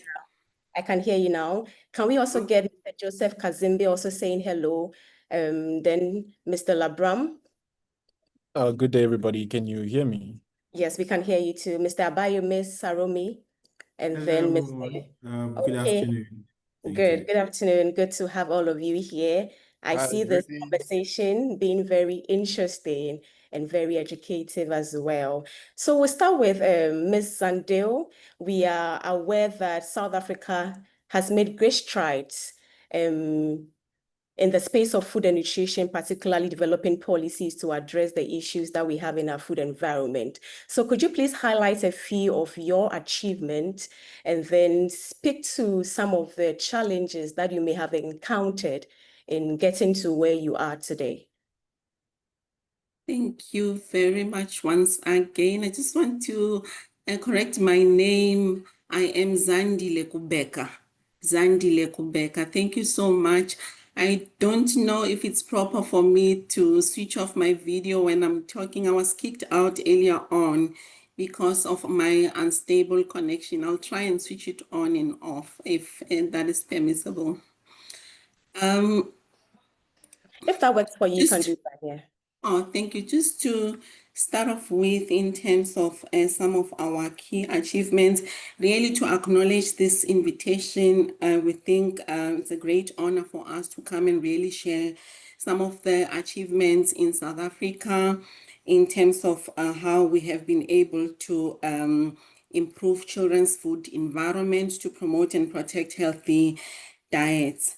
Some of the challenges that I can share today spans from areas around policy, regulatory framework, and multi-sectoral collaboration, and with a strong focus on addressing both undernutrition and obesity. So we not so much focus on obesity alone, but a bit of both. So the key challenges that I think it's worth really sharing today includes aspects around the regulations. For a number of years up until now, South Africa has a limit on trans fats, acids, and sodium in foods, which is in line with the nutrient profiling model. And through this, we have been able to contribute to a product reformulation. For instance, with the salt regulations that we have in place since 2013, we have salt limits in terms of food commodities such as bread, cereals, snacks, savory meats, soups, stock, and things like stock cubes. So subsequent to this, we also had to promulgate trans fats regulations in 2018. And then currently from 2023, we have a proposed mandatory front of pack warning labels for unhealthy foods, including those high in sugar, salt, and saturated fats.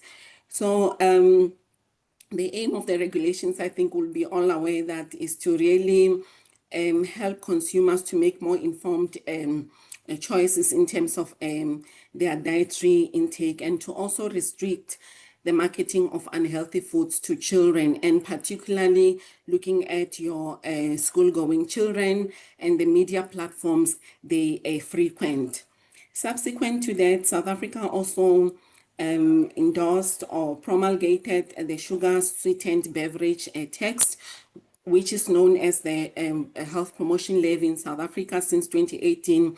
And this was the first of its kind in Africa, aiming at reducing sugar intake, especially among the youth, as we know that sugar beverages contribute significantly to rising rates of overweight and obesity among the youth.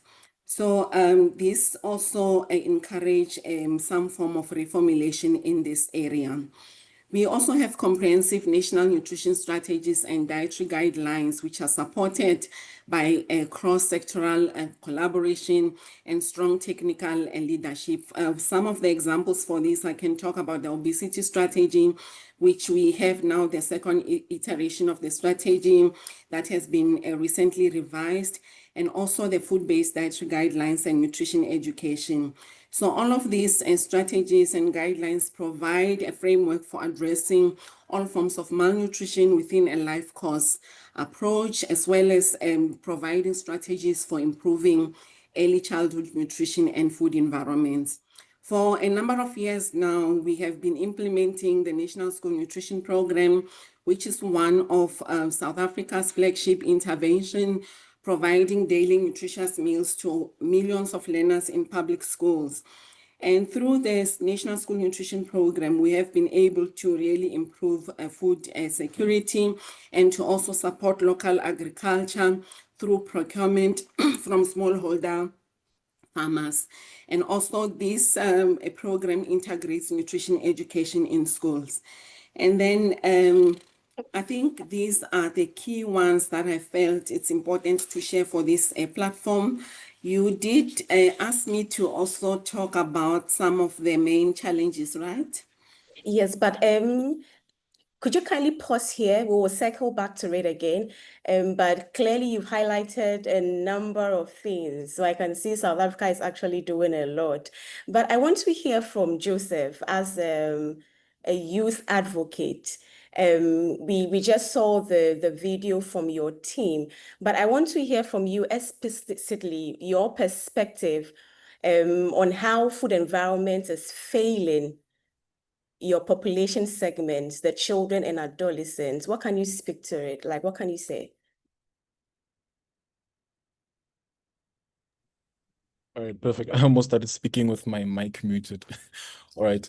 Greetings to everybody who is on the call, to government officials, SADC, WHO, UNICEF, and all other organizations, and all protocol observed.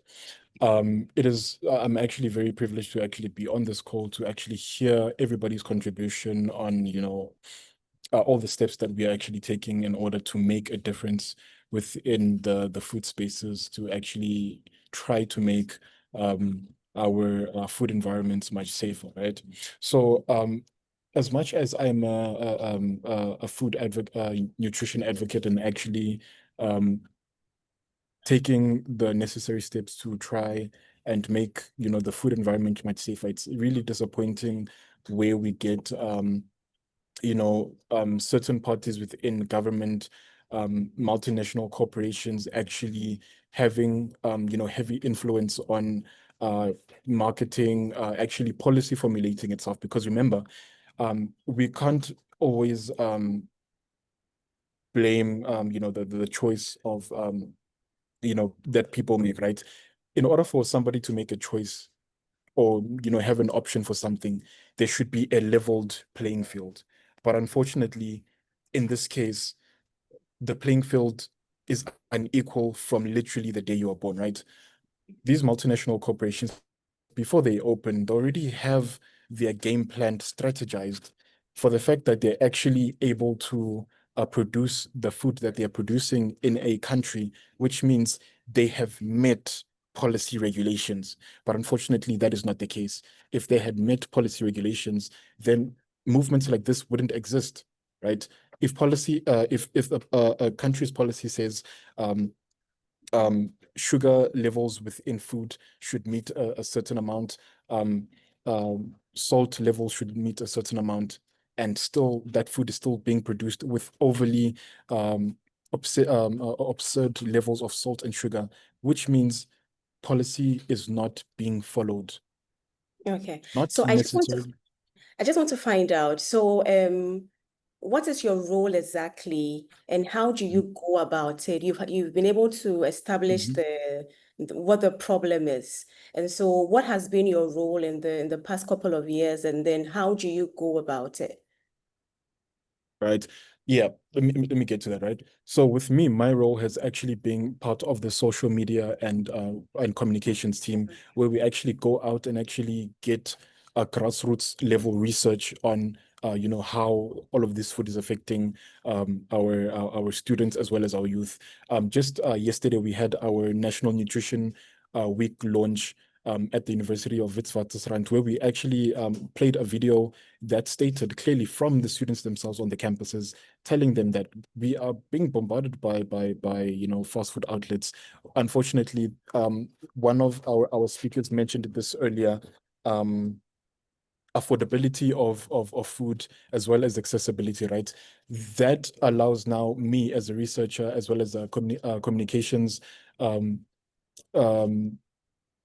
the participant to actually say, no, listen, this is what people are getting from the media. This is what I'm able to document. This is what I'm actually able to produce for my fellow colleagues. So we can say, listen, as much as the research is there, let us get actual information on video where people are actually testifying and putting their concerns out there to say, this is what is happening and this is how it's affecting us. So solely my role is to actually publicly put out there on social media, on tape, to say, listen, these are the voices that are speaking. This is what they're going through, and this is the change that they want to see. Okay, just before we move to the other speakers, I just have a quick question for you. In all these your advocacy activities, have you experienced any pushback or any challenges?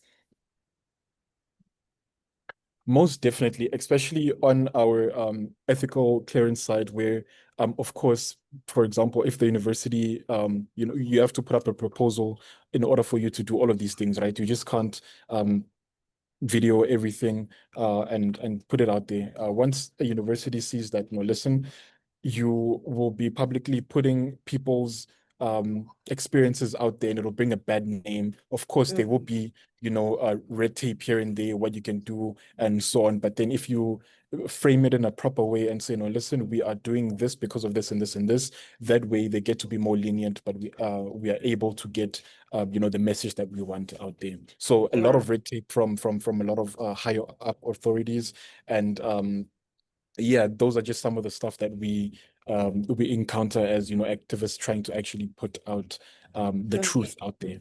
Thank you so much, Joseph. So quickly moving to CAPA, Mr.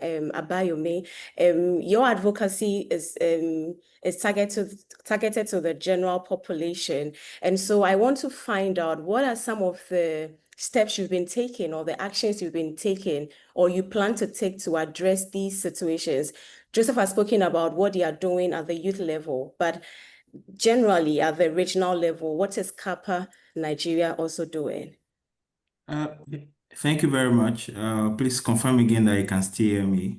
Yes, I can hear you. Thank you. Many thanks to University of Ghana and the organizers for giving us this opportunity, and congratulations to the team led by Professor Amos for this historic launching.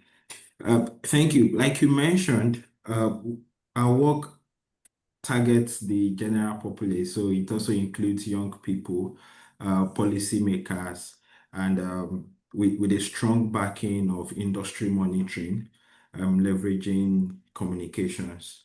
So to give a bit of what we do in this space, we continue to advocate for Nigeria's review of the existing tax law, which covers sugar sweetened beverages, because there is a 10 naira per liter, which is nowhere near the recommended level. And this tax actually came in place some years back, 2021, because primarily for financial reasons.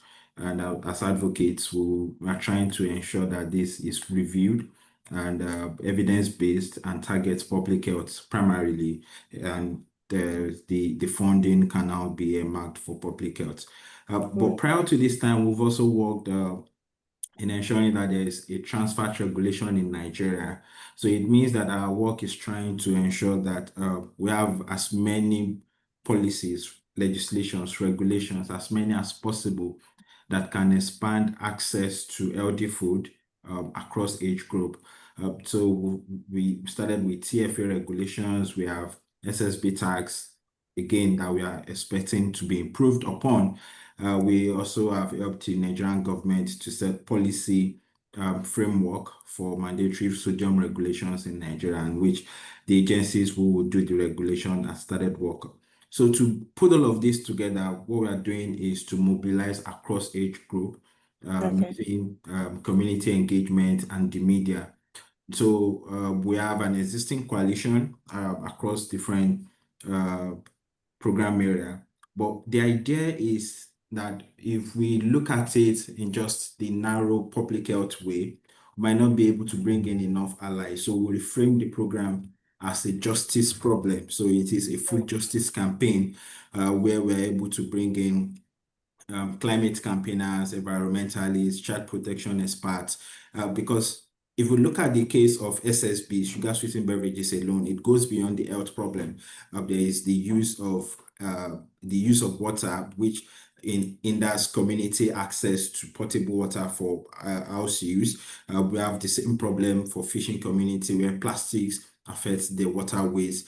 We have farmers who have troubles with plastics also. So we're able to interconnect all of this problem. Then we've built a very, let me say, accepted coalition in the country with about 120 individual and public organizations that are campaigning across different issues that are interlinked.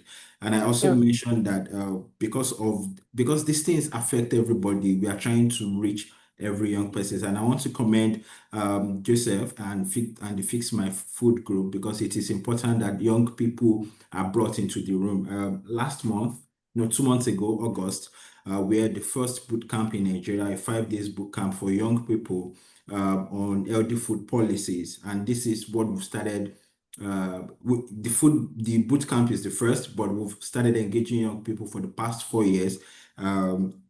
What we call digital media engagement, and what they do is to bridge the gap between the online and the offline, and they also engage in community work. What the other component is that we intensify a strong industry monitoring campaign to ensure that we have not just evidence of what the industry is doing, but we have enough country-specific information that we can use to engage with policymakers. And to that end, we've been able to quickly, let me just to put together a report on how junks are marketed in Nigeria, specifically offline, and very soon, before the end of the year, we'll also be putting together the digital marketing trends of how SSBs and other junk products are being marketed. Thank you.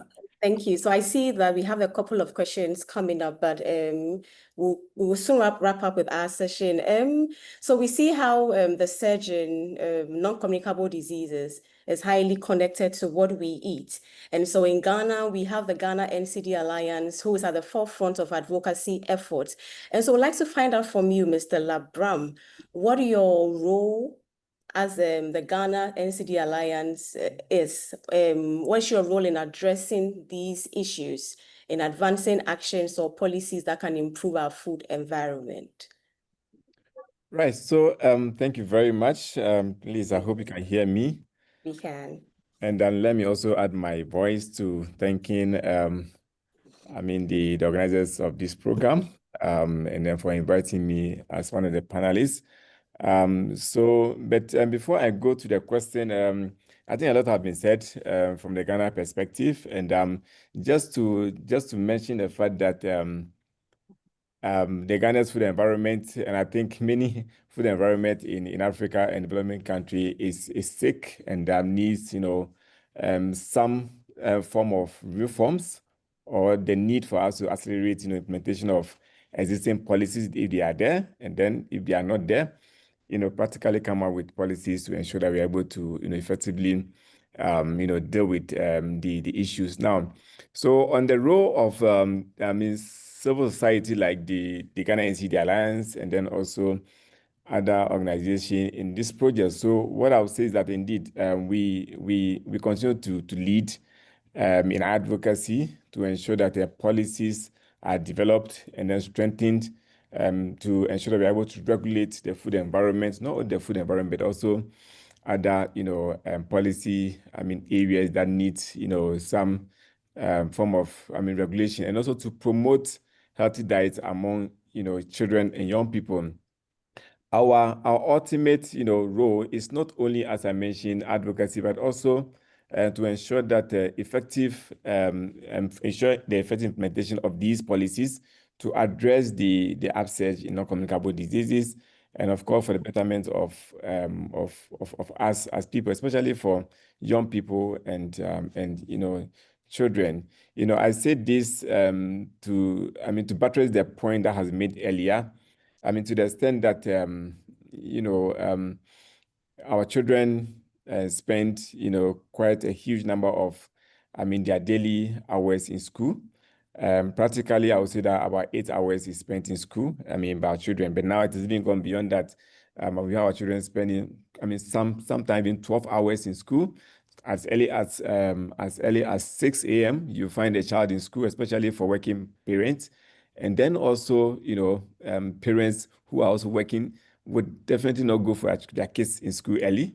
So you have children spending quite a huge number of time in school. In fact, that's one of the major reasons why we need to strengthen our policies if they are there on school environment, and then also the environment in general. I've always maintained that we don't send our children to school, for them to contract diseases. We send them to school to go and learn, to go and acquire knowledge. But here we are, you have proprietors, headmasters, and even teachers, who parade themselves as business men and women in our various schools and sell all manner of sugar-sweetened beverages and ultra-processed food, to our children. And then, every now and then you hear a call from a school that the child is sick, come and pick the child up. The point is that, yes, whilst we continue to do our bit as parents at home, we leave, our children at the mercy of schools, and schools are governed by policies. And that is why, for me, I've always said that, irrespective of how we look at our environment, the buck stops with policymakers, the buck stop with government, to ensure that the policies that are are developed, are properly implemented. And to this end, I would say that we need to continue to ensure that our school environment is properly enhanced, just so we don't continue to have upsurge in our future generation with diseases. I take my children to school to go and learn, like I said earlier, not to go and acquire diseases. And then also to say that as part of our work as civil society organization, we would and continue to raise awareness about about the unhealthy environment and the need for policies that would address the problem that we are facing. Also to add to the fact that we will support, the project, irrespective, and as I mentioned earlier, though we know what the issues are, we know the problem that exists. Of course, we definitely will also need to continue to do, research to support or substantiate why we need robust and robust policies. To guide and protect our children and all of us living in Ghana. So to this, and I will say that yes, we are ready and fully prepared to support, especially on the advocacy part. And that is why I will say again that I'm happy with the trajectory, where now we don't see researchers or academic institutions, come up with policy just for academic progression. But we are seeing a change in the narrative where we now have, researchers. And a practical example is Prof. Lion's team in Ghana, where research is backed by, by advocates, so that once the research is done, the advocates picks it up and ensure that at least it's been translated into effective policy. And not only that, of course, by ensuring that there's adequate funding, to support advocacy. I think that's one of the major challenges for civil society activism, as far as this work is concerned. Thank you. Thank you so much, Mr. Labram. So we see all the actions being taken and then the readiness to continue to act. For me, it was interesting to find that the Southern African Development Community has recently issued a strategy and implementation plan for the prevention of obesity and overweight, which prioritizes food and nutrition policy. So I'd like to hear from Mr. Chikomba more about this strategy. How was it developed? And then how can your organization support the implementation of this project? Thank you, moderator, and I would like to thank the organizers, the University of Ghana, Ecowas, our fellow REG, as well as UNICEF and other international cooperating partners for supporting this initiative. And I would like to introduce myself as coming from the Southern African region, and I'm happy to see Zandile there and the Kazembe who are also representing the region. But in 2023, the ministers of health made a decision for the Southern African region to come up with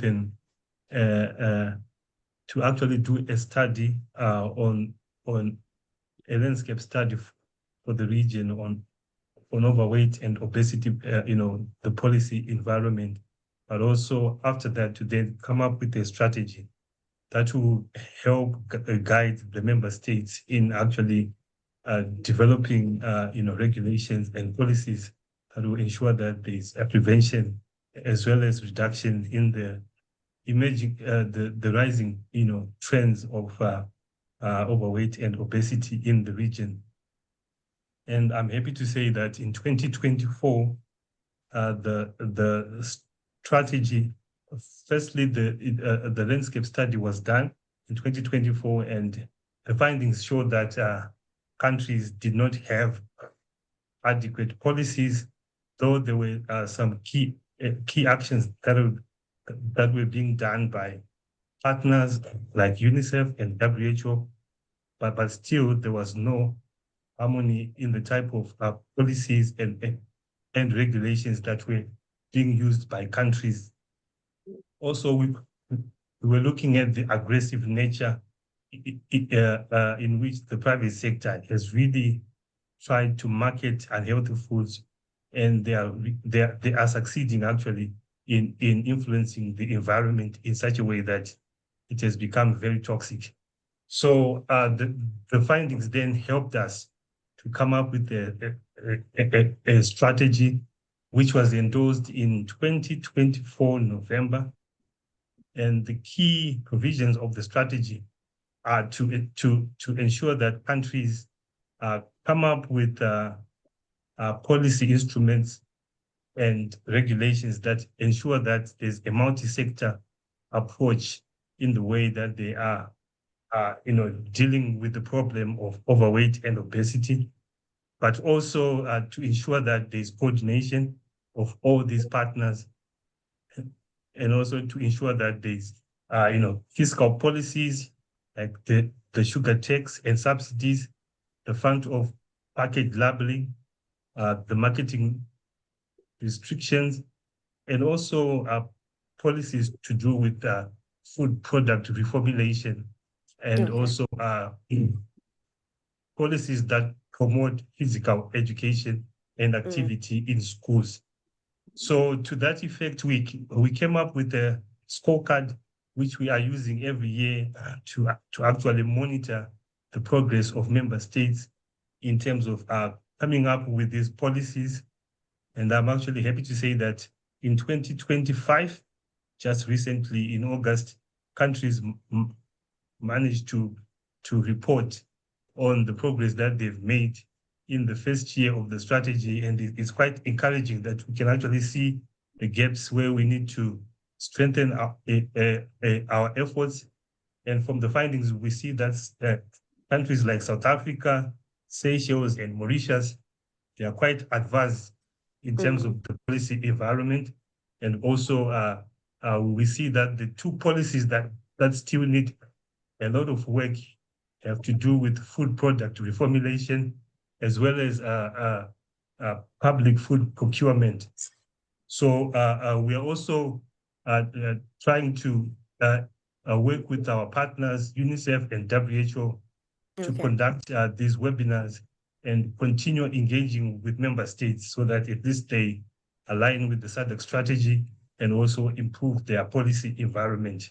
But also, as ongoing priorities, we are coming up with the guideline for conflict of interest for member states, and also coming up with standards for commercially produced complementary foods. I think I will end there, moderator. Thank you. Yes, it's interesting to know that you are developing conflicts of interest and framework for member states. We would like to see how that goes, and I know that it will be very helpful for all member states. And so we have a few questions here, both directed to the team in South Africa. The first one is coming from Dr. Kovic, saying that at the face level, South Africa looks good on multiple relevant policies in place, but on advertising to and enticing children through relentless advertising, this area does not seem to be well addressed. To what extent is this limiting progress on an otherwise seemingly positive policy landscape? I hope you got the question. So I don't know whether Zandali will take this one.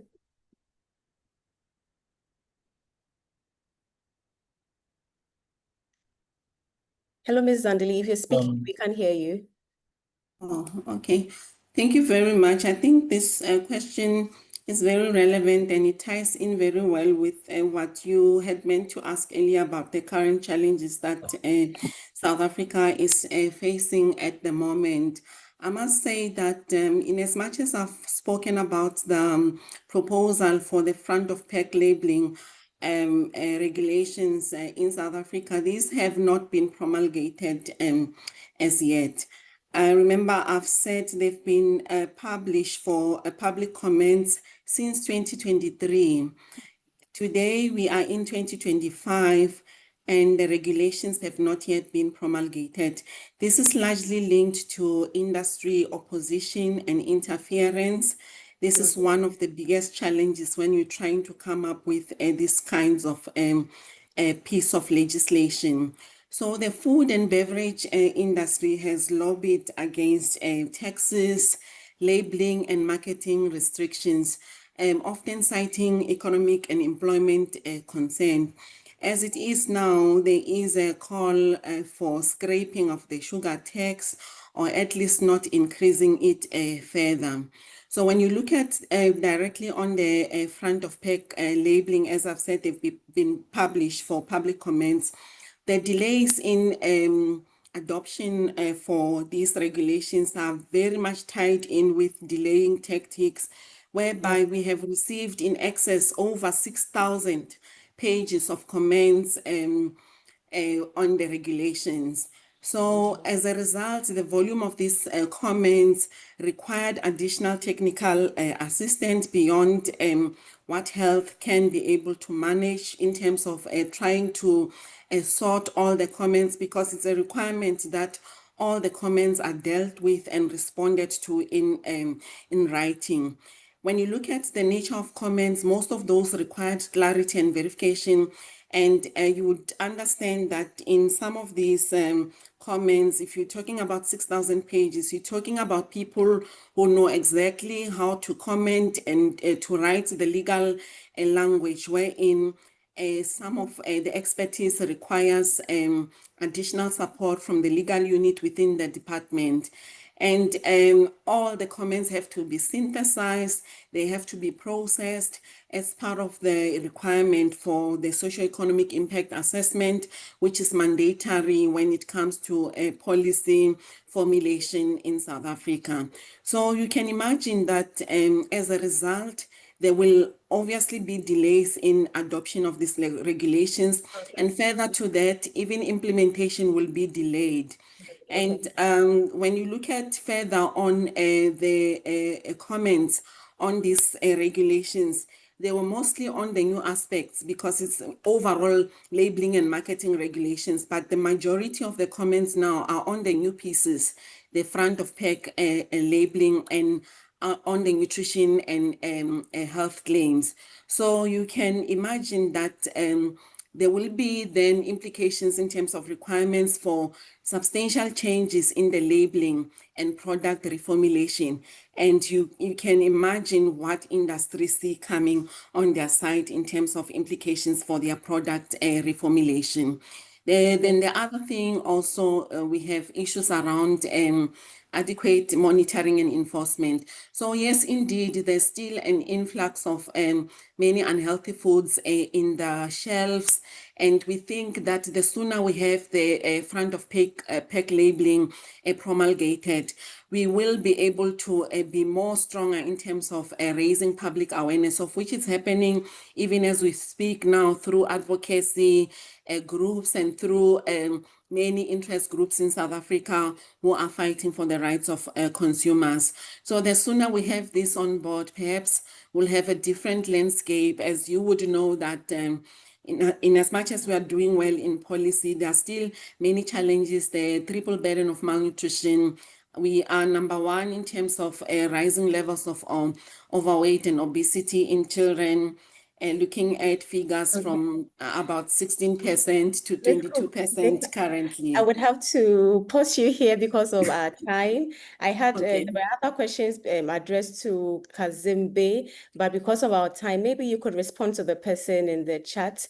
The person is asking if you are planning any activities to raise awareness among the youth, the young people on how to recognize and choose healthy foods, and also asking if you could share the link to the website. So kindly respond to the person in the chat, and to say that to say a very big thank you to all of you for making the time. The conversation has been very rich and also thought-provoking, seeing all the pushbacks coming from happening in South Africa, which most likely may happen to other countries as they make a lot of strides in implementing these policies. And so I'd like to say that as we conclude, we should all carry forward these lessons, the fact that we need a lot of multi-sectorial collaborations, strong coordinations, and then also we need to do the research that will be used to back the advocacy activities that we do and make it evidence sensitive and evidence-driven. And so I'd like to say thank you once again and hand over to Annette to continue.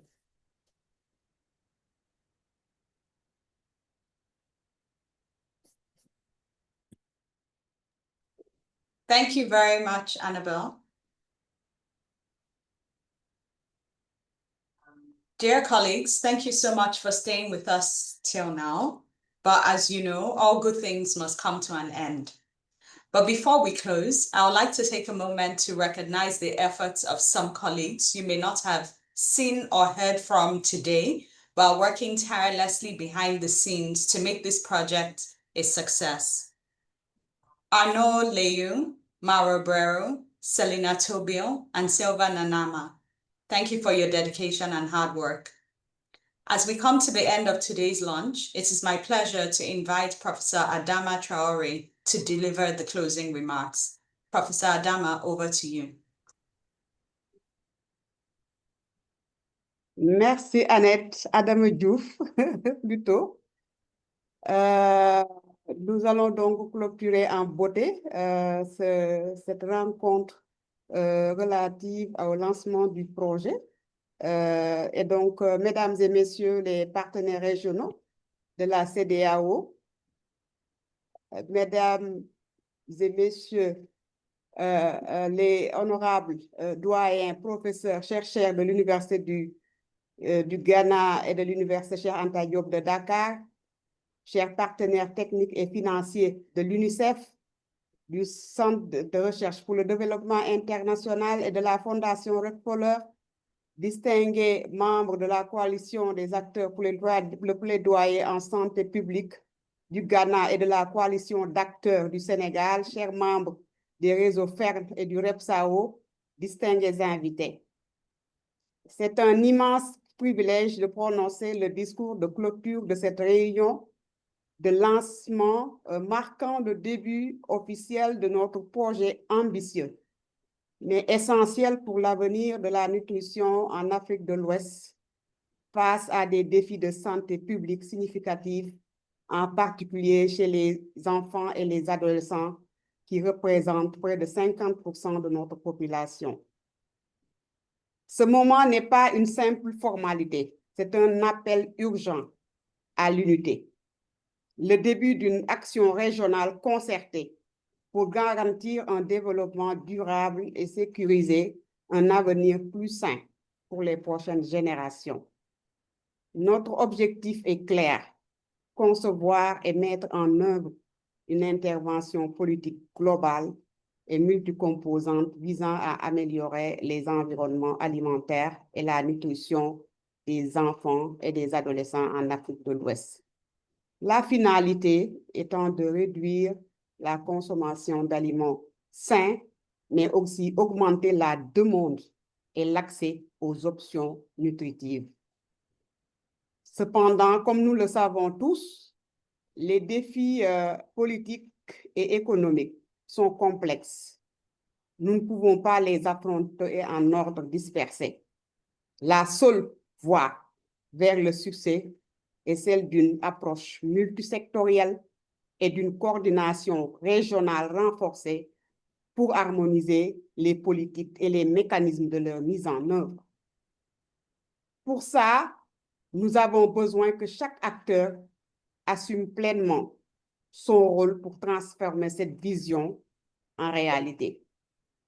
Aux institutions régionales, la CEDEAO, l'Organisation ouest-africaine de la santé, votre leadership et engagement donnent à ce projet la légitimité et la portée à travers toute la région. Aux institutions gouvernementales et aux agences de régulation, sans votre leadership, les politiques que nous allons développer ne seront pas faciles le développement de ces politiques ne seront pas faciles à faire. Et donc, pour la mise en œuvre, nous avons besoin de votre engagement et de votre leadership. Aux bailleurs, notamment l'UNICEF, qui soutient cette initiative régionale, mais aussi au CRDI, à la Fondation Rockefeller, qui s'investissent tous dans la transformation des systèmes alimentaires en Afrique de l'Ouest basés sur des données probantes. pour la protection et le bien-être des populations vulnérables, en particulier les enfants et les adolescents. Aux chercheurs universitaires, aux experts, ainsi qu'aux réseaux de recherche affiliés, notamment le FERM, le REPSAO, entre autres, nous comptons sur vous pour apporter la rigueur scientifique et la résolution des problèmes concrets à travers la génération d'évidences scientifiques. C'est ces données qui vont nous guider dans l'élaboration de ces politiques. À la société civile, aux coalitions d'acteurs, sans oublier les médias, votre indépendance nous maintient honnêtes et garantit l'intégrité et la rigueur du processus politique, mais aussi le plaidoyer et l'adhésion active de la population. Ainsi, l'action commune de nous tous s'articuleront autour de 4 actes majeurs dans les prochains jours. Constituer le comité de pilotage régional et les groupes de travail technique nationaux avec des rôles clairement définis sous le leadership des institutions régionales et gouvernementales. C'est ça qui va constituer l'architecture de notre action pour avoir des changements structurels profonds dans nos politiques. Compléter la cartographie des politiques et l'analyse des lacunes qui constituent la première phase de ce projet dans l'espace CEDEAO pour affiner notre stratégie. Sur la base des données qui sont produites, nous allons apporter un accompagnement technique au pays et commencer la co-conception de l'ensemble des politiques réglementaires adaptées à nos besoins. C'est ça l'outil de notre transformation. Enfin, mesdames et messieurs, il s'agira de développer un cadre de suivi, d'apprentissage et de responsabilisation pour que nous puissions mesurer les progrès et partager les leçons apprises à travers la région ouest africaine pour garantir la durabilité de nos acquis. Mesdames et messieurs, nous sommes convaincus qu'en travaillant ensemble et en tirant parti de la recherche, nous pouvons transformer durablement nos environnements alimentaires. Je ne saurais terminer mon propos sans pour autant remercier mon collègue professeur Amos Lar de l'Université du Ghana pour son leadership dans la conception et la mise en œuvre de ce projet. Remerciements aussi à tous les chercheurs et experts qui sont associés à la mise en œuvre de ce projet. Je voudrais aussi nous voulons renouveler aussi nos remerciements à l'UNICEF pour sa confiance aux chercheurs dans la production de données scientifiques pour alimenter les politiques publiques visant la création d'environnements alimentaires sains et durables.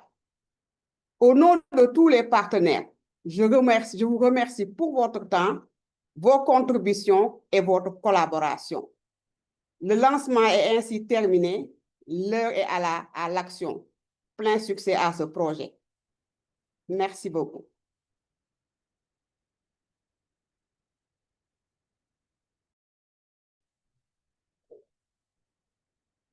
Thank you very much, Professor Traore. And thanks very much to all the colleagues who have made the time to join us today for the launch of this project and have spent a significant amount of your Friday with us.